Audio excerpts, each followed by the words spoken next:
अनभिधानमिति उक्तं तथापि पढ़ जाओ। तथापि पंचमी समास आवश्यक इति अनभिधाने न मानम इति तात्पर्यम्। उसके बाद प्रत्याख्याने पंचमी समासे बहुसेचौ इत्याद्यर्थं बहुचपूर्वस्य सत्वं न इति वचनं कार्यम्। इसको कर दूं तो बीच में आएगा। ये समास जो है तो पदार्थ सिच करें तब भी और केवलार्थ सिच करें तब भी आवश्यक। इसलिए मूल कार का आशय है दधिसेच हमें कि पंचमी समास चाहे दधनस सेचौ समास करो चाहे जो करो सर्वत्रापि पदार्थ आदि ही ये आवश्यक है। ऐसा मूलोक्त दधिसेच जो पंक्ति आई है उसका ये तात्पर्य माने अभिप्राय है। बीच में जो सो पदार्थ केवलार्थ की चर्चा करने लगे कि सो पदार्थ में पंचमी समास आवश्यक है, केवलार्थ से पंचमी समास आवश्यक नहीं है, ये कहने वाले अपास्त है कि किसी भी पक्ष में सब जगह जो है पंचमी समास आवश्यक है। इसलिए भाष्यकार ने सामान्यतया पंचमी समास का उपादान किया, अतः सर्वत्र सत्व के निषेध के लिए आवश्यक है। रामेश में दोष आएगा उसका ज्ञापन से वारण कर लेंगे, लेकिन पंचमी समास करना पड़ेगा। आया कि अब क्या लिख रहे हैं? नवानवी तात्पर्य हुआ। इसके बाद प्रत्याख्याने पंचमी समासे बहुसेचौ इत्याद्यर्थं बहुचपूर्वस्य सत्वं न इति वचनं कार्यम्। अब ऐसा है कि प्रत्याख्यान और आरंभ पक्ष में समानता होनी, किसी भी वार्तिक के प्रत्याख्यान पक्ष में और उसके आरंभ पक्ष में समान रूपता होनी चाहिए, तुल्यता होनी। जब उत्तर पदत्वेच अपदाद विधौ वार्तिक था यह पक्ष, और जब वार्तिक का प्रत्याख्यान पक्ष यह पक्ष, दोनों में समान गुरुता और समान लघुता होनी चाहिए। इसने कहा प्रत्याख्यान पक्ष में एक वार्तिक नया बनाना पड़ रहा है। यद्यपि वार्तिक का प्रत्याख्यान तो हम कर दे रहे हैं जो रीति बतलाई गई, लेकिन एक वार्तिक बनाना पड़ रहा है कहाँ के लिए? बहुसेचों के लिए। माने सिच सेच शब्द से जब बहुच प्रत्यय हो जाएगा ईसद ऊनो बहुच पुरस्कार तो बहुसेच बनेगा, औ में बहुसेचौ बनेगा।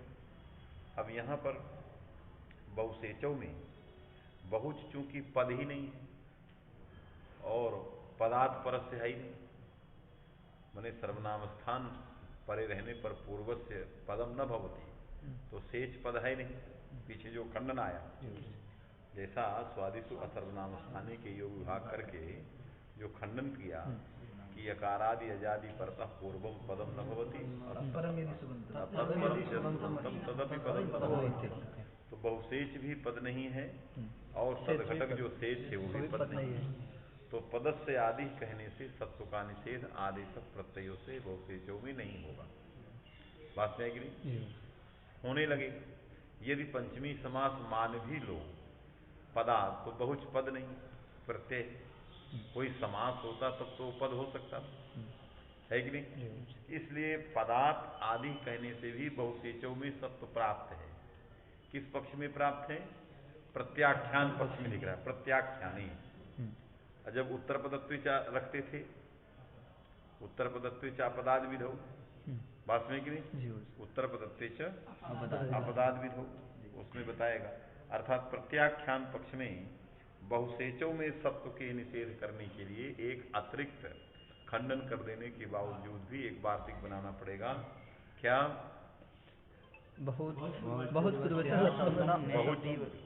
बहुच पूर्वस्य सत्वम न, ये वार्तिक बनाना माने बहुच पूर्वस्य, बहुच पूर्व है, बहुच है पूर्व में जिसके, ऐसा जो बहुसेच है उसको सत्व नहीं होता है कि नहीं।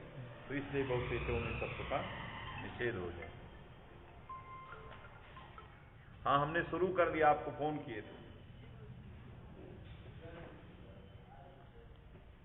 दयाराम दास जी। हाँ हमने शुरू कर दिया है भाई, कुछ ज्यादा नहीं किए।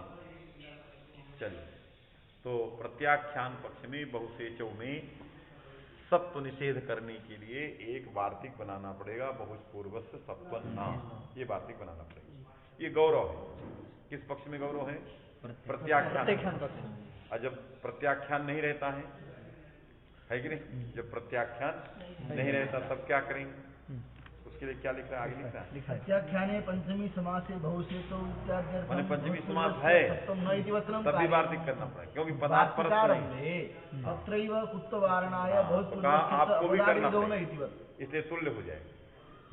वार्तिकारंभ पक्ष में जब उत्तर पदत्वे च पदादिविधौ वार्तिक है तो इस पक्ष में भी एक वार्तिक बनाना पड़ रहा है, बहुपूर्वस्य कुत्तम न। क्योंकि वहां कुत्त प्राप्त है, पदादि विधि भिन्न विधि कुत्त है, और यहाँ उत्तर पदत्व का विषय नहीं, प्रत्यय लक्षण का विषय है नहीं, क्योंकि उत्तर पदत्व या पदादि विधि वहां लगता है जहां समास होता है, क्योंकि उत्तर पदत्व में समास का चरवां अवयव, और बहुसेचों में समास तो है नहीं है तो कुत्त होने लगेगा। अंतर्वर्तनी विभक्ति मान के सेच जो पद हो जाएगा तो सेच पद हो गया, तो पद हो जाने पर क्या होगा, कुत्त हो जाएगा। बात में कि नहीं, जब कुत्त हो जाएगा तो उसके लिए हमें वार्तिक बनाना पड़ेगा, आपको भी वार्तिक बनाना पड़ेगा। तत्रैव कुत्त वारणाय, वार्तिक क्या लिखा है, बहुपूर्वस्य च अपदादिविधौ। मने बहुत पूर्वस्य अपदादि विधौ न मने कुत्वन्न, बहुत पूर्व जो बहुसेच है इसमें अपदादि मने पदादि विधि भिन्न विधि पदांत विधि में कुत्व का निषेध करना पड़ेगा, आए कि नहीं। तो आपको भी करना पड़ रहा है और हमें भी करना पड़ रहा है, वार्तिक प्रत्याख्यान पक्ष में भी करना पड़ रहा है, वार्तिक आरंभ पक्ष में भी करना पड़ रहा है। इससे दोनों पक्ष में तुल्यता है, गुरुता और लघुता समान रूप से। बात में कि नहीं, यही नहीं लिखा प्रत्याख्याने तत्रैव मने बहुसेचो इत्यत्रैव, वार्तिकारंभे तत्रैव प्रत्याख्याने अत्र वार्तिकं कार्यं, वार्तिकारंभे कुत्तवारणाय वार्तिकं कार्यं, इसलिए समान है कि नहीं, इसलिए दोनों पक्षों में समान है, इसलिए खंडन उचित है, गड़बड़ नहीं है। ये नहीं कोई कह सकता कि प्रत्याख्यान पक्ष में वार्तिक बनाना है, आरंभ पक्ष में नहीं बनाना। एक में शब्द वारण करना है, एक में कुत्त वारण करना है। हाँ तो ठीक है, वारण है, वचन तो करना है, यहाँ वारण से मतलब नहीं है, आपको अतिरिक्त वचन दोनों पक्षों में बनाना है। गौरव और लाघव की चर्चा कर रहा है, वने उत्तर पदत्वे च पदादि विधौ प्रत्याख्याने तदपि किमपि अन्यत् वचनं कार्यं, वार्तिकारंभे तदपि तदतिरिक्तम वचनं कार्यं। तो दोनों पक्षों में एक अतिरिक्त वचन करना है, इसलिए कोई माने भेद नहीं है, वचन दोनों में बनाना है कि नहीं। अतः उभयोः आरंभ प्रत्याख्यानयोः समानत्वम्, तो आरंभ प्रत्याख्यान दोनों पक्ष में समानता है, समझ में आएगी। इदमपि योग विभागस्य इष्ट सिद्ध्यर्थतया। अब वार्तिकारंभ पक्ष में बहुसेचों में सप्तवारण कैसे होगा, जब वार्तिकारंभ करोगे तो वार्तिक नहीं लगेगा तो सेच पद हो जाएगा। अरे वार्तिक तो समास में लगता है, बहुसेच में समास तो है नहीं, तो उत्तर पद में निषेध होगा नहीं, प्रत्यय लक्षण के पद हो जाएगा, तो पदस्य आदि से काम चल जाएगा। बात में कि नहीं।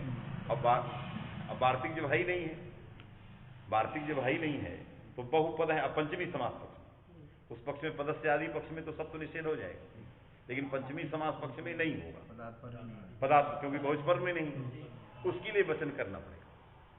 बात में कि नहीं, वार्तिक भी नहीं है और पदार्थ आदि ये समास सात पदार्थों का मान रहे हैं, उस पक्ष में वचन करना, तो उस पक्ष में कुत्त वर्ण करने के लिए आपको वचन करना पदार्थ आदि पक्ष, पदस्य आदि नहीं पदार्थ, तो पदार्थ आदि पक्ष में आपको भी वचन करना है कुत्तवारण करने के लिए, और पदार्थ ही आदि इस पक्ष में हमें भी वचन करना है सप्तवारण, इसलिए समान। बात में चलिए। इदमपि योग विभागस्य इष्ट सिद्ध्यर्थतया यत्र उत्तरपदस्य कार्यत्वं तद्विषये एव पदान्तत्व प्रयुक्त कार्ये एव च बोध्यम इति। अब दूसरी बात दिख रहा है कि जब वार्तिक रहता था, जब वार्तिक रहता था उत्तर पदत्वे च पदादि विधौ, जब ये वार्तिक रहता था तो ये कहाँ निषेध करता था, उत्तर पदस्थ कार्जित्वे, उसमें कार्जिता का निवेश, उसमें कार्जित्व का निवेश, इसलिए परम दंडिनो इत्यादि में दोष नहीं आता, परम दंडिन औ। बात में कि नहीं। तो यत्र उत्तर पदस्य कार्जित्वम तत्रैव प्रत्यय लक्षणम न वार्तिकारंभ पक्षे निषेधा, वार्तिकारंभ पक्ष में निषेध होता। उत्तर पदत्वे च पदादि विधौ पदादि विधि भिन्ने विधौ उत्तर पदस्थ, केवल उत्तर पदस्थ प्रत्यय लक्षणम न, ये नहीं, उत्तर पदस्थ कार्जित्वे प्रत्यय लक्षणम न, ये वार्तिकारंभ पक्ष में नागेश के मत में कार्जित्व का निवेश करते थे, पीछे हमने पढ़ाया भी अर्थ। अब वार्तिक नहीं है तो अब ये जो योग विभाग के द्वारा ये कहाँ आया है, इसमें एकता कैसे आएगी, तो कहा यहाँ भी जो प्रत्याख्यान प्रकार है उस प्रकार से भी जो योग विभाग आदि किया गया वो इष्ट साधकत्वेन कार्यत्वेव प्रवृत्ति, वहां भी कार्यत्व में ही प्रवृत्ति हो। तो योग विभाग द्वारा सुवाचव इत्यादि स्थलों में जहां जहां हमने खंडन किया है वहां सब जगह उस जगह कार्यता है। इसलिए योग विभाग द्वारा जो प्रवृत्ति होगी निषेध की वो भी कार्जित्व स्थल में होगी, और वार्तिकारंभ पक्ष में भी प्रत्यय लक्षण का निषेध कार्जित्व पक्ष में ही होगा। अतः दोनों में समानता है, भिन्न भेद नहीं। वही लिख रहे हैं, देखिए इदमपि माने प्रत्याख्यानमपि योग विभाग से इष्ट सिद्ध्यर्थ, क्योंकि हमने स्वादिष्ट को योग सर्वनाम स्थाने से असर्वनाम स्थाने यज्ञ ये जो सब किया है ये इष्ट सिद्धि के लिए किया है, अनिष्टोत्पादक नहीं है। तो इष्टम कुत्र वर्तते यत्र कार्जित्वम, जहां पर कार्य करना है उसका यदि प्रत्यय लक्षण, उसकी कर्तव्यता में प्रत्यय लक्षण का निषेध है। केवल उत्तर पदस्य माने प्रत्यय लक्षण न होती इतना अर्थ नहीं। इसलिए योग विभाग पक्ष में भी जहां पदत्वादि या भासंज्ञा इत्यादि योग विभाग द्वारा होगी वहीं पर होगी यत्र कार्जित्वम, बात में कि नहीं। तो उसी तरह वार्तिक भी वहीं पर लगता है यत्र उत्तर पदस्य कार्जित्वम। तो योग विभाग अपि तत्रैव प्रवर्तते यत्र उत्तर पदस्य कार्जित्वम तत्रैव योग विभाग द्वारा एतादृशी स्थिति तस्मात् उभयत्र फलैक्यम न कुत्रचित दोष है कि नहीं। और उसमें हेतु दिया योग विभाग से इष्ट साधकत्व, क्योंकि योग विभाग इष्ट के साधन के लिए किए जाते हैं, अनिष्टापादन के लिए नहीं किए जाते। आएगी यत्र उत्तर पदस्य कार्यत्वम उत्तर विषये एव पदार्थत्व प्रयुक्त, माने उत्तर पदस्य यत्र कार्यत्वम तद विषये एव प्रत्यय लक्षण। यदि उत्तर पद कार्य नहीं है, कोई दूसरा कार्य है और उत्तर पद को प्रत्यय लक्षण करना है तो वहां प्रत्यय लक्षण होता है, चाहे योग विभाग हो चाहे वार्तिक, है कि नहीं। जैसे वो परम दंडिनों में आया ना, गमो स्वादिश गमन नित्यम में मनोरमा में ही कहीं आया, तो वहां अव को करना है कि नहीं। ह्रस्वात् प्रयोगम तदंतम यत्पदम तस्मात् परस्य अचः, तो अचः का है वहां, अचः माने अव, वो कार्य है, इसलिए वहां पर उत्तर पद कार्य नहीं है, इसलिए प्रत्यय लक्षण का वहां प्रत्यय लक्षण नहीं होता है। तो परम दंडिन घटन जो दंडिन है वो पद नहीं बनता है, बात में कि नहीं। परम दंडिन में समास हुआ, परमश्चासो दंडी परम तव परम दंडिनो, तो उत्तर पर दंडिन को अंतर्वर्तनी विभक्ति मान के पद कर दें तो कहा उत्तर पदस्वेच पदार्थ विधो निषेध लग जाएगा। उत्तर पदस्य प्रत्यय लक्षण न, तो कहा तत्र कार्जित्वम उत्तर पदस्य कार्जित्व न, कार्जित्व कौन है, औ अच है कार्य, वो पद नहीं आया। इसलिए कार्जित्व निवेश के ये सारे फल दिए गए, आएगा। तो यत्र उत्तर पदस्य कार्जित्वम तत्रैव प्रत्यय लक्षण से निषेधा योग विभाग पक्षे वार्तिकारंभ पक्षे। अब मूल में आया था मैवम, इसलिए निश्चित हो गया कि सोप पदार्थ आहोषित केवलात्, जहां जिस किसी भी रूप से सिच से बीच प्रत्यय होगा दोनों पक्षों में हमें पदार्थ आदि पदादि यह समास भाष्यकार ने किया है। जब ये समास कर दिया तो दधिशेषो दधिशेषा इत्यादि स्थलों में निषेध हो, किंतु रामेश में भी निषेध प्राप्त था, जिसके लिए ज्ञापन किया सात पदार्थ सूत्र के साथ ही ग्रहणार्थ स्वादिष्ट सूत्रेण विधीयमान को लेकर के सात पदार्थ निषेध नहीं लगेगा। अतः रामेश में कोई दोष नहीं है, ये मूल में कहा गया। अब क्या लिख रहे हैं, या पद संज्ञा इति तामाश्रित निषेधा न प्रवृत्ति न च राजपुरुषेषु इत्यत्र दोषः, मूल है ठीक है। या पद संज्ञा का शब्द, अच्छा या पद संज्ञा माने स्वादिष्ट सूत्रेण विधीयमान पदत्व को लेकर सात पदार्थों पदादि पक्ष में निषेध नहीं लगता। तो न च से क्या दोष दिया, न च राजपुरुषेषु माने रामेश में दोष वारित हो गया, लेकिन राजपुरुषेषु में दोष दिया। राज्ञ पुरुष राजपुरुष तेषु राजपुरुषेषु, समझ रहे कि नहीं। तो राजपुरुषेश में इन्होंने कहा कि सु को मान करके सुप विभक्ति को मानकर स्वादिष्ट सूत्र से पद संज्ञा तो राजपुरुष समुदाय को है, और अंतर्वर्तनी विभक्ति को मानकर सुप्तिगंतम से पद संज्ञा पुरुष की है, बात में कि नहीं, पुरुष की है। इसलिए स्वादिष्ट सूत्रेण विधीयमान पदत्व को लेकर के निषेध नहीं लगेगा, लेकिन सुप्तिगंतम पदम सूत्र से विधीयमान पदत्व को लेकर तो निषेध लग जाएगा। तो पद कौन हो गया, राजन, उस पद से परे जो पद हो गया पुरुष, राजन नहीं पुरुष, क्योंकि अंतर्वर्तनी विभक्ति मान के सुबंतत्वाद पद कौन हो गया, पुरुष। उस पद से परे जो आदि सकार कौन हो गया, पुरुषेषु का सु आद्यवय सकार, उसको मूर्धन्य सकार का निषेध हो जाए, माने ज्ञापन के बावजूद भी निषेध हो जाए, क्योंकि सुप को मान करके स्वादिष्ट सूत्र से पद संज्ञा किसकी है, राजपुरुष, और आज्ञा पुरुषा में अंतर्वर्तनी सुविभक्ति मान करके पद संज्ञा सुप्तिगंतम पदम से किसकी है? पुरुष की। तो इस पर निषेध तो ज्ञापन होगा नहीं। तो पद कौन हो गया? पुरुष हो गया। उस पद से उत्तर कौन हो गया? आद्य वय सकार, शुभ वाला सकार, उसको मूर्धन्य सकार का निषेध हो जाएगा। तो रामेश में दोष कथनचित वारण हो सकता है कि स्वादिष्ट सूत्रेण विधीयमान पदत्व आश्रित निषेधा न प्रवर्तते, यह ज्ञापन केवल फल। कि राजपुरुषेश में स्वादिष्ट सूत्रेण विधीयमान पदत्व को लेकर नहीं लग रहा है। यहाँ तो सुप्तिगंतम पदम सूत्र से पदत्व को आश्रित मान करके सत्व जो है निषेध प्राप्त है, तो निषेध लग जाएगा। तो राजपुरुषेश में सत्व नहीं होगा, ये पूर्व पक्ष कर रहा है। समझ बात आ गई? हाँ। न च राजपुरुषेषु इत्यत्र दोषः अंतर्वर्ती विभक्त्या सुबन्तमिति पदत्वम् आश्रित्य निषेधापत्तेरिति वाच्यम्। निषेधापत्तेः इति वाच्यम्। हाँ, निषेध हो जाएगा। अंतर्वर्ती विभक्ति पुरुष में मानकर पुरुष सुबंत हो गया, पद हो गया, पदात् परस्य पदादि हो गया, अतः सत्वस्य निषेधापत्ति ही इति वाच्यम्। सातिग्रहणेन स्वादिषु इति यस्य पदसंज्ञा तदुत्तरस्य षत्वनिषेधः न इति ज्ञाप्यते इति तात्पर्यात्। तो कहा कि जो है सात्विक ग्रहण फिर भी व्यर्थ है, क्योंकि यावता न चारितार्थ्यम तावत् सर्वम मया ज्ञात। क्योंकि अग्निसात में साती को मान करके स्वादिष्ट सूत्र से पद संज्ञा अग्नि की है, लेकिन सुबंतात तदितोत्पत्ति है। तो अंतर्वर्ती विभक्ति को मानकर सुप्तिगंतम पदम से अग्नि है, पद भी है, सुबंत पद भी है। इस पद को आश्रित पद से परे उत्तर जो साती का सकार, उसको निषेध हो ही जाएगा। तदपि साती ग्रहण व्यर्थ। जैसे राजपुरुषेश में लगा रहे हो, वैसे तो अग्निसात में भी लग सकता है, क्योंकि तद्धिता नाम सुबंताद उत्पत्ति। तो सुबंत अंतर्वर्ती विभक्ति मान के कौन है? अग्नि। भले रहे वो स्वादि सर्वनाम स्थानी से पदत्व, उस पदत्व को मान करके निषेध प्रयुक्त नहीं होगा, लेकिन सुप्तिगंतम पदम सूत्र से विहित पदत्व मान करके निषेध लग जाएगा, तदपि साति ग्रहण व्यर्थ हो जाएगा। अतः तत्सामर्थ्यात् ये कह रहा है कि स्वादिष्ट सूत्र में सूत्र से जिसकी पद संज्ञा हुई हो तद अनाक्रांत सुबंत पद चाहिए, है कि नहीं? मने जस्य स्वादिष्ट सूत्रेण पद संज्ञा तद अनाक्रांत यदि सुप्तिगंतम पदम का पद है तो वहां पर निषेध जो है नहीं लगता, लेकिन ये आक्रांत है, अतः निषेध लगे, है कि नहीं? क्योंकि यहाँ राजपुरुषेश में पुरुष राजपुरुष घटक राजपुरुष समुदाय की है, तो पुरुष की भी है, लेकिन कह क्या रहा है? अब ये तो हमने अर्थ लगा रहे हैं कि स्वादिष्ट सूत्रेण जस्य पदत्वम, है कि नहीं?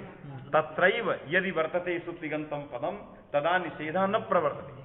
आया, अर्थात अनाक्रांत सुबंत रहेगा, पद रहेगा, तभी निषेध लगेगा। ये आक्रांत सुबंत पद है, इससे निषेध नहीं लगेगा। आया, लेकिन ये क्या लिख रहे हैं? सातिग्रहणे स्वादिषु इति यस्य पदसंज्ञा तदुत्तरस्य षत्व निषेधो न ज्ञाप्यते न इति ज्ञाप्यते। तो ये दूसरी बात वही इसी तरह का है। स्वादिष्ट सूत्रेण यस्य पद संज्ञा, तो अग्नि की भी पद संज्ञा है और राजपुरुषेश की भी पद संज्ञा है। तद उत्तर से सत्वम न, भले ही चाहे जितने सुबंत रहे, मने अंतर्वर्तनी विभक्ति मान करके सुबंतत्वेन पद रह जाए, लेकिन ज्ञापन किया कि स्वादिष्ट सूत्रेण यस्य पद संज्ञा, जिसकी पद संज्ञा है उसके उत्तर यदि सकार आएगा तो वहां निषेध नहीं लगता, सामान्य ज्ञापन है कि नहीं? तो अग्नि की भी स्वादिष्ट सूत्रेण पद संज्ञा है, सुबंतत्वाद भी पद संज्ञा, लेकिन है तो स्वादिष्ट सूत्र के पदत्व के उत्तर रहे उसमें पदत्व, लेकिन स्वादिष्ट सूत्रेण यस्य पद संज्ञा तदुत्तरत्व सु में बैठा है, अतः निषेधा न प्रवर्त। इससे सत्य दोनों में होने लगे, अग्नि सात में भी होने लगे, अतः निषेध करके स्वांश में चरितार्थ। ऐसा बात वही है कि नहीं? चाहे आक्रांत अनाक्रांत लगाओ, चाहे इस तरह का ज्ञापन कर दो, बात चलिए। सातिग्रहणेन स्वादिषु इति यस्य पदसंज्ञा तदुत्तरस्य षत्वनिषेधो न इति ज्ञाप्यते इति सामान्यतया ज्ञाप्यते। लगा कि नहीं? तो न राजपुरुषेषु दोषः न अग्निसादित्य न रामेषु दोषः। प्रत्याख्यानरीत्या तस्यापि स्वादिषु इति पदत्वाच्च। और दूसरी बात, जो प्रत्याख्यान प्रकार है स्वादिष्ट इत्येको योगः, असर्वनाम स्थान इत्येको योगः, है कि नहीं? तो स्वादिष्ट इत्येको योगः मतलब स्वादि पड़े रहने पर पूर्व की पद संज्ञा होती है, तो उसकी भी पद संज्ञा पुरुष की भी स्वादिष्ट सूत्र से अंतर्वर्तनी विभक्ति मान की। जब स्वादिष्ट असर्वनाम स्थाने रहता था तब नहीं प्राप्त, क्योंकि वो सर्वनाम स्थान था। बात समझे कि नहीं? जो राजपुरुषेश में पुरुष घटक अंतर्वर्तनी विभक्ति सु को लाते हैं, उस सु को मान करके सूत्रारंभ पक्ष में तो पद संज्ञा नहीं प्राप्त की, लेकिन प्रत्याख्यान पक्ष में स्वादिशित्य को जो वहां असर्वनाम स्थाने द्वितीय जो वहां उसका अर्थ इतना है, स्वादि पड़े रहते पूर्व की पद संज्ञा होती है, तो अंतर्वर्ती विभक्ति स्वादिशु आएगा, उसके पड़े रहते पूर्व कौन है पुरुष, तो पद संज्ञा हो गई। तो स्वादिश सर्वनाम स्थाने से स्वादिष्ट सूत्र के द्वारा न केवल राजपुरुष की पद संज्ञा है, समुदाय की पद संज्ञा नहीं है, प्रत्याख्यान पक्ष में राजपुरुष घटक पुरुष की भी पद संज्ञा है। बात में कि नहीं? तो जब पद संज्ञा है तो स्वादिष्ट सूत्रेण आक्रांत पद, स्वादिष्ट सूत्र से विधीयमान पद संज्ञा हो गई, उस पदत्व से उत्तर जो होगा उसको निषेध नहीं लगे। समझाया? इसे चकारा दे दिया कि न केवल सुप्तिगंतम पदम की वहां पद संज्ञा है पुरुष की, अभी तो स्वादिष्ट सूत्र से योग विभाग पक्ष में उसकी पद संज्ञा है, क्योंकि स्वादिष्ट में असर्वनाम स्थाने नहीं है जिससे वो निषेध करे, केवल स्वादिष्ट हो। तो स्वादि विभक्ति के पड़े रहने पर राजपुरुष घटक जो पुरुष है वो पद संज्ञक है, तदुत्तर जो सकार होगा उसका निषेध हो जाएगा, निषेध नहीं होगा, क्योंकि स्वादिष्ट सूत्रेण विधीयमान पदत्व आश्रित निषेधा न प्रवर्तते। तो यह स्वादिष्ट सूत्रेण विधीयमान पदत्व है, समाश्रित निषेधा न प्रवर्तते। आया कि तक कोई क्षति नहीं। चलिए, सर्वम चेदम नलुवता इति सूत्रे भाष्य, नलुतांग सूत्र में ये प्रत्याख्यान प्रकार सब बताया। मूल में आया यत्तु आहुः प्रत्यय विषये नायम निषेध इति ज्ञाप्यते इति तन्ना। अब क्या लिखा? पहले साति ग्रहणेन स्वादिष्टि या पद संज्ञा ताम आश्रित उपदेशेन प्रवर्तते इति ज्ञापित तत्का, उसके बाद उठा रहा है यत्तु आहुः मूली में। अच्छा, यत्तु आहुः प्रत्यय विषये नायम निषेध इति ज्ञाप्यते इति। ये ज्ञापन कर दे कोई कि साति ग्रहण व्यर्थ हुआ, अब व्यर्थ पढ़ करके ज्ञापन किया कि प्रत्यय विषय निषेधा न प्रवर्तते, जहां प्रत्यय के विषय में ये निषेध नहीं लगता। कौन? सात पदार्थ। तो अग्नि सात में साती प्रत्यय को ही सकार करना है, निषेध नहीं लगेगा। रामेश में किसको सकार करना? प्रत्यय करना, निषेध नहीं लगेगा। बात में कि अर्थात सात पदार्थ निषेधा प्रत्यय विषय न प्रवर्तते, ये ऐसा ज्ञापन कर दो। उसका खंडन के लिए क्या लिख रहा है? तन्ना व्यतिशय इत्यादि। व्यतिशय में भी तो हो जाएगा, व्यतिशय में सत्व प्राप्त है, आदि सब प्रत्यय इका इनको मानकर। तो जब से को प्रत्यय का अवयव सकार है साता से, तो जो है सकार मूर्धन्य सकार प्राप्त है। सात पदार्थियों से निषेध कर देते थे, क्योंकि पद कौन हो गया? से। अरे प्रकृति नहीं है तो विशुद्ध भावे से पद है, तो पद का आदि कौन हो गया? सकार। इस पक्ष में भी निषेध है। और जब पदार्थ आदि मानते तो बी और ती ये दोनों पद ही है, बी और अति ये पद हैं। पद से उत्तर भी प्रत्यय का आद्य अवयव सकार है, तब भी सत्व का निषेध हो जाता था। अब आप कहोगे प्रत्यय विषय निषेधा न प्रवर्तते, तो से को प्रत्येक में सकार करना है, इससे निषेध नहीं लगेगा तो मूर्धन्य सकार होने लगेगा। इसलिए ये नहीं कह सकते प्रत्यय विषय निषेधा न प्रवर्तते, ये नहीं कह सकते। क्यों? व्यतिशय चतुर दोषा, क्योंकि व्यतिशय में सकार जो यहाँ पर निषेध करना है, प्रत्यय के ही सकार को मूर्धन्य सकार निषेध करना है। बात में कि नहीं? इसलिए यहाँ भी निषेध नहीं लगेगा, तो व्यतिशय में मूर्धन्य सकार होने लगेगा। है कि नहीं? इसलिए जो ज्ञापन हमने किया है स्वादिष्ट सूत्रेण विधीयमान पदत्व आश्रित निषेधा न प्रवर्तते, यही ज्ञापन मानना है। प्रत्यय विषय नायम निषेध इति ज्ञापयते लगा कि नहीं? व्यतिशय इत्यादौ सत्त्वापत्तेः ननु पदस्य आदिः इति पक्षे व्यतिशय इत्यत्र सप्तम दुर्वारम। तो कहा पदाद आदि पक्ष में तो निषेध, ननु से पूर्व पक्ष कर रहा है कि पदाद आदि पक्ष में व्यतिशय में तो वारण हो जाए। क्यों? बी और अति ये दोनों अव्यय पद हैं, और उससे उत्तर से का सकार है, निषेध हो जाएगा। पदस्य आदि पक्ष में कैसे निषेध होगा? पूर्व पक्षी कह रहा है, क्योंकि से पद ही नहीं है कि नहीं? पद तब होता जिससे से आया है उसकी प्रकृति भी रहती, तब न सुबंत तदादि होता। से जब सुबंत तदादि होता या तिगंत तदादि होता, तो तिगंत तदादि मान के सुतिगंतम पदम से पद होता, तब पदस्य आदि से सत्व का निषेध होता। तो इस पक्ष में से तो केवल प्रत्यय है, न तिगंत तदादि है, अतः उसकी पद संज्ञा होगी नहीं होगी, तो पदस्य आदि पक्षे दोषा। इस पक्ष में तो व्यतिशय में दोष है। बात समझे कि नहीं? तो क्या लिख रहे हैं?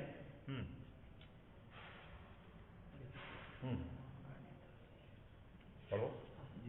ननु पदस्य आदिः इति पक्षे व्यतिशय इत्यत्र सत्वं दुर्वारं न च व्यपदेशीवद् भावेन से इत्यस्यापि तिङन्तत्वात् पदत्वं शक्यं। व्यपदेशित भाव से यहाँ भी पदत्व तिङन्त तदादि हो जाएगा, तिङन्तत्वात् तिङन्त हो जाएगा, क्योंकि से है तिंग है अंत में, जिसके किसके अंत में है? अपने आप अपने अपने अंत में से में, यदि तो उपसर्ग से माने तिंग, वो है अंत में किसके? स्वयं से के।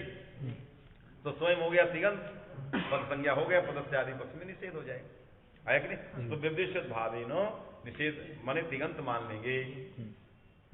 न तो जब विदिश्यत भावेन से इत्यस्यापि तिङन्तत्वा तदत्वं शङ्क्यं प्रत्ययग्रहणे यस्मात् समीति तदादेव ग्रहणात्। तो कहा कि तिगंतत्व तो है, तदादित्व तो कहां से पाओगे? तदादि माने प्रकृति, है कि नहीं? क्योंकि जिसने कहा तदादित्व तो अशास्त्रीय धर्म है, यद्यपि वो भी आ सकता है। तिगंत तदा, अरे वो आता है तभी तो पद है, पूर्व पक्षी है कर रहा है कि विदिश्यत भावेन से इत्यत्र तिगंतत्वं बोध्यम। तो कहा इतने संख्यम क्यों? यस्मात् प्रत्यय विहिता, जिससे प्रत्यय से का विधान हो वो तो है ही नहीं है। इस से का जिस प्रकृति से प्रत्यय का विधान हो प्रकृति ही नहीं है, तो तदादि ही नहीं है, तो तदादित्व निर्दिष्ट भाव से होगा ही नहीं, बात में कि नहीं? इसलिए जो है इसमें पदत्व तो नहीं रहेगा, तो पदत्व से आदि पक्ष में सत्व दुर्वार है, आया कि नहीं? तो तदादित्व इसलिए नहीं रहेगा, उसको संदेह है कि ये धर्म नहीं आएगा, शास्त्रीय है, लेकिन ये सब लाता आगे उत्तर दे देगा। क्या दिख रहा है? अन्यथा रामेषु इत्यादि सत्व निषेधा प्रत्यय यदि तदादि लेने आ लग जाओ तो सु रामेश का सु है, उसमें सुवन तत्व आ जाएगा, उसमें सुवन तत्व तो प्रतिशत भाव सु है अंत में, जिसके कह दो अपने अंत में है, और वही भी पदादि हो जाएगा, तो पदस्य आदि पक्ष में निषेध लग जाएगा। आया यद्यपि वो ससहाय है, ये सब ऐसे पूर्व पक्ष बन के रामेश में राम प्रकृति बैठी है, सुसहाय है, तो ससहाय होने से इसका कथा ही नहीं। विदिशि में प्रकृति नहीं बैठी है, वो असहाय है, और असहाय भी विदिशत भाव, तो व्यतिशय में अस धातु, तो व्यतिशय में से जो है असहाय है, वहां व्यवदेशों एकस्मिन हो सकता है, रामेश में एकस्मिन है ही नहीं है, लेकिन एकस्मिन यदि अपरयालोचन है कि नहीं? एकस्मिन को ध्यान न दे करके सब विचार कर रहा है कि यदि यहां कर दिए तदादित्व तो रामेश में भी कर दोगे, तो वहां भी निषेध लग जाएगा, व्यवदेशत भाव वहां भी हो जाएगा। इसलिए तदादित्व नहीं आता है, नहीं आता तो व्यतिशय में भी नहीं आएगा, रामेश में भी नहीं, तो रामेश में निषेध नहीं हुआ, सत्य हो गया, तो व्यतिशय में भी सत्य हो जाएगा। ये आपत्ति दे सत्यम नवयम प्रत्यय मात्र से तदंतताम ब्रूमः किंतु प्रकृति प्रत्यय समुदाये प्रवृत्ताम पद संज्ञाम एकदेश विकृत न्यायेन लुप्त प्रकृति के प्रत्यय अपि आनयामः। उसने कहा हम व्यवदेशित भाव का ये विषय ही नहीं, अस धातु से हुआ है, एक देश विकृत हो गया, अस्मसोर अल्लोपहा चला गया है, धातु का लोप हो गया, से बचा है, तो अस थास या से इस अवस्था में प्रवृत्त जो पदत्व था, पद संज्ञा हुई थी, यहां तिगंत तदादि पूरा था, अस भी बैठा है, से भी बैठा है, तिगंत तदादि है, इस अवस्था में प्रवृत्त जो पदत्व था, उस पदत्व को एक देश विकृतम अन्वत परिभाषा से कहां ले आए? से में ले आए, तो से पद हो गया, पदस्य आदि पक्ष से समाधान हो गया। कोई माने व्यवदेशोद एकस्मिन से तदादित्व तो नहीं लाएंगे, यथा प्रश्न तथैव उत्तरे, वहां शास्त्रीय की चर्चा नहीं स्वीकार कर ले रहा है कि ठीक है, से में जो है हम तदादित्व अभावात पद संज्ञा नहीं करेंगे, अन्यथा रामेश में भी दोष हो जाएगा। तो उसने कहा ठीक है, सब बात सही है, लेकिन व्यवदेशोद हम एक देश विकृतम अनन्वत से ला रहे हैं, अर्थात अस से में प्रवृत्त जो पदत्व था तिगंत तदादित्व मान करके, वही जो है पदत्व जो है से में भी ले आए, तो से में ले आए, से पद बन गया, कोई क्षति नहीं। बात समझ आएगी नहीं?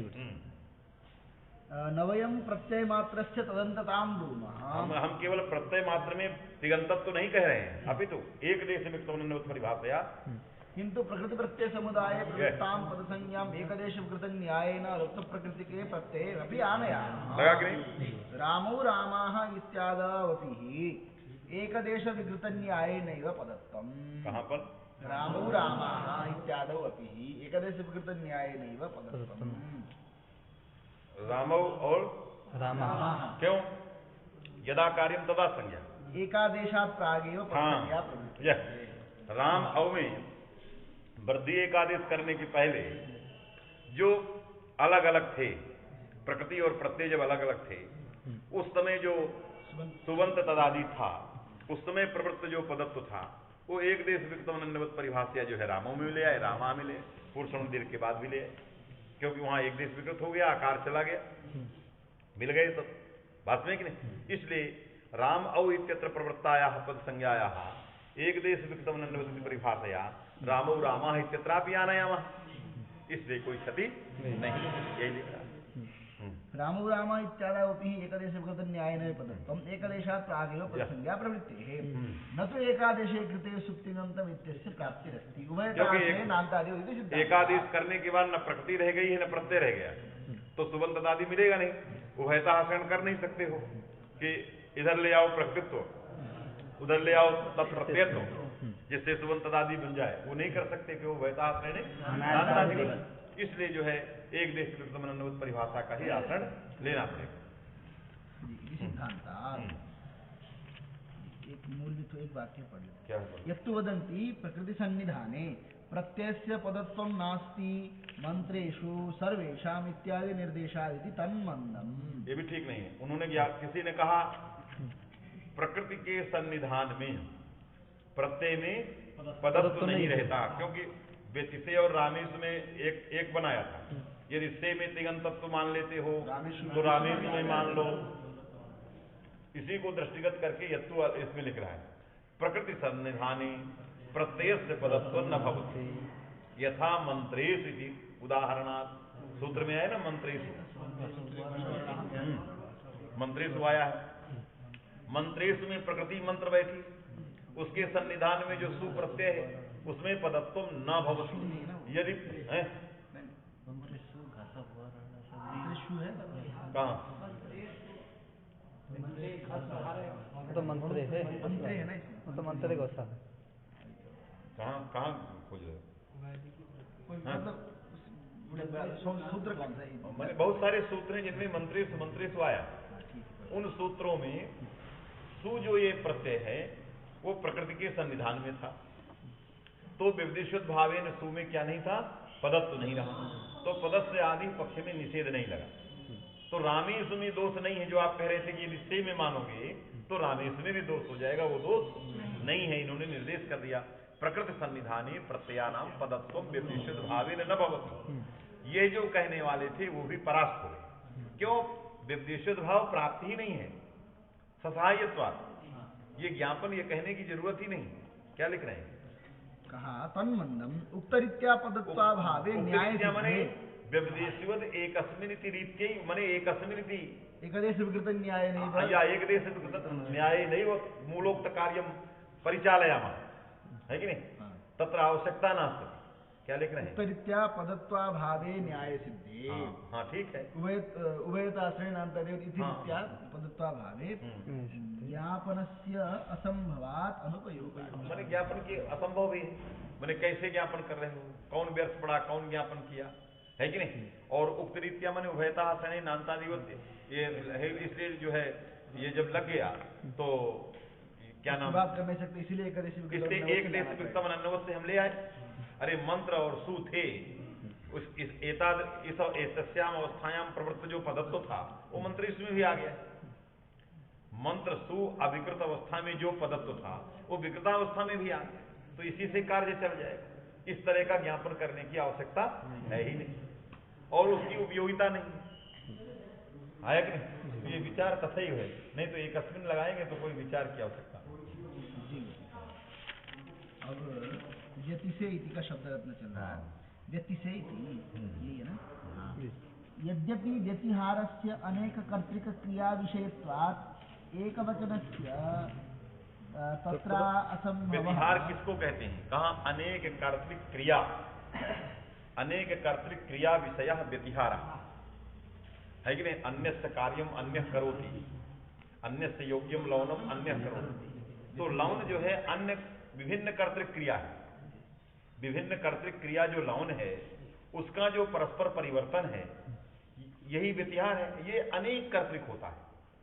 जब अनेक कर्तृक होता है तो फिर एक वचन कहे, एक वचन में तो एक कर्तृक क्रिया कही जाएगी, इससे या तो द्विवचन होगा या तो बहुवचन होगा। यहां तो आपने व्यतिशय में माने कर्म व्यतिहार है, कर्म माने क्रिया, तो क्रिया की व्यतिहार में व्यतिशय प्रयोग है। एक कर्तृक क्रिया है यहाँ, है कि नहीं? इससे अनेक कर्तृक क्रिया नहीं है, इसलिए एक वचन प्रयोग असंगतः। ये प्रश्न कर रहा है, समझ बात आई कि नहीं? कर्तृकर्म व्यतिहारी, कर्तृकर्म व्यतिहारी, अनेक कर्तृक कर्म माने क्रिया की व्यतिहार रहने पर आत्मनेपदम भवति। तो अनेक कर्तृक कर्म माने क्रियाया व्यतिहारे आत्मनेपद से प्रवृत्ति ही। व्यतिशय में आत्मनेपद की प्रवृत्ति एक वचन की है, लेकिन अनेक कर्तृक क्रिया का व्यतिहार नहीं है। एक कर्तृक क्रिया में व्यतिहार होता ही नहीं है। इससे ये प्रयोग कैसे बना, ये प्रश्न कर। तो यद्यपि व्यतिहारस्य अनेक कर्तृक क्रिया विषयत्वाद एकवचनस्य तत्र असंभवः, तथापि विश्वामित्राश्रमे मारीचं प्रति किमर्थं ब्रह्मवधं करोषि इति पृष्टे ममायं धर्मः इति तेन उत्तरिते। ब्रह्मा क्या है, कौन आश्रम है? विश्वामित्र के आश्रम में। विश्वामित्र के आश्रम में भगवान राम जब गए थे तो वहाँ मरीच आदि सब ये सब टहल रहे थे राक्षस, है कि नहीं? तो भगवान राम ने पूछा मरीच से कि कथम ब्रह्म वधम करोसी, वैदिक ब्राह्मणों का वध क्यों कर रहे हो, खा जाते, है कि नहीं? तो कहा ममायम धर्म, मैं राक्षस कुल में उत्पन्न हूं, मेरा धर्म है, क्योंकि मैं जो गलत प्रवृत्ति वाले हैं उनको नहीं खाता, जो सही सन्मार्ग में चलेंगे उनको खा लेता हूं, इति ममायम धर्म। बात में कि नहीं? तो कहा इससे उल्टा मेरा धर्म है, व्यतिहार हो गया ना। तो कहा बिल्कुल विपरीत मेरा धर्म है कि नहीं? कि तुम सही वालों को खाते हो, हम सही वालों की रक्षा करते हैं, गलत वालों को मारते हैं। अब तुम गलत वालों की रक्षा करते हो, सही वालों का विपरीत। अब परिवर्तन कर लेते हैं, तुम्हारे अंदर जो एक क्रूरता है वो मैं लेता हूं, अब मेरे अंदर जो सज्जनता है वो तुम में आ जाएगी, मेरे संसर्ग से वो तुम में देता हूं। तो उनमें दे दिए तो अक्रूरता हो गई, सज्जन हो गया, दुष्टता नष्ट हो गई, है कि नहीं? और उसके अंदर जो क्रूरता थी वो अपने ले लिए, ये व्यतिहार हुआ। बात में कि नहीं? तो जब क्रूरता ले लिए तभी मारे। यदि इस तरह का नहीं आता, ऐसे भगवान की सज्जनता बनी रहती, कृपा दृष्टि, तो ऐसे पवित्र कर देती, बिना मारे ही सब तर गए होते। तो वो क्रूर धर्म को लेकर के क्या लिख रहे हैं, देखिए। धर्मोस्ति सत्यम तव राक्षसाय, मनभट्टी काव्य है। ममायम धर्म इति तेन उत्तरिते। धर्मोस्ति सत्यम तव राक्षसाय, राक्षसाय राक्षसाय मन्यो व्यतिस्ते तु ममापि धर्मः। हे राक्षस, अयम तव धर्म है सत्यम, समझ में कि नहीं? ये तुम्हारा धर्म है, ये ब्रह्म को उपासना करने वाले ऋषियों को खा जाते हो, ये तुम्हारा धर्म है, ये सत्य है। अन्यो व्यतिस्ते तु ममापि धर्मः, और अन्यो व्यतिस्ते, ठीक इससे विपरीत, माने तुम्हारे मेरे बीच में इसी प्रकार का क्रिया का व्यत्यास है, वो मेरा धर्म है कि नहीं? ममापि धर्म। ब्रह्मद्विषस्ते प्रणिहन्मि, ब्रह्म दुट है कि नहीं? ते है कि नहीं? प्रणिहन्मि, इसी कारण से मैं उनको जो है मारता हूं। ब्रह्मदुट ब्रह्मद्विषो ब्रह्मद्विषा ब्रह्मद्विषा तान अहम प्रणिहन्मि, इसलिए उस व्यत्याहार के कारण ही मैं उनको मारता हूं। नहीं तो भगवान का काम किसी को वध करना नहीं है कि नहीं? लेकिन इस व्यतिहार के कारण तान अहम प्रणिहन्मि। ठीक है, ठीक है, आगे कहेगा कोई वाक्य दिया, ब्रह्मद्विषा माने धर्मेण एन व्यत्यास पूर्वकः यः कश्चित् धर्म विशेषः तेनैव धर्मेण अहम, है कि नहीं? प्रणिहन्मि, ते तत्संबंधिनः ब्रह्मद्विषः। हाँ ठीक है। इति भट्टिकाव्यस्थ रामवाक्ये तव राम का, धर्मेण, ये राम का वाक्य है, सत्यम राक्षस तव धर्म है सत्यम, राम वाक्य। तव धर्मेण मम अन्यः धर्मः तपोरूपः व्यत्यासेन भवति, येन धर्मेण तत्संबंधिनः निहन्मि इत्यर्थके एकवचन दर्शनान् न दोषः। लगा कि नहीं? यहाँ पर जो है एक वचन दर्शन हुआ, जो है व्यतिस्ते प्रयोग किया ना, एक वचन का प्रयोग भट्टी काव्य में किया गया। अत्रापि व्यतिशेति एक वचन से प्रयोग लक्ष्यते, बात में कि नहीं? अद्य आरभ्य त्वद्धर्मः क्रौर्यं मयि भवति, मद्धर्मः अक्रौर्यं च त्वयि। वर्तमान सामीप्ये लट। तो क्योंकि ये जो भविष्यत काल में आएगा, अभी ये सारे धर्म सारी क्रियाएं भविष्यत काल में आनी है, तो वर्तमान सामीप्य वर्तमान का प्रयोग कर दिया, व्यतिस्ते प्रयोग जो किया है ये भविष्यत काल में करना चाहिए।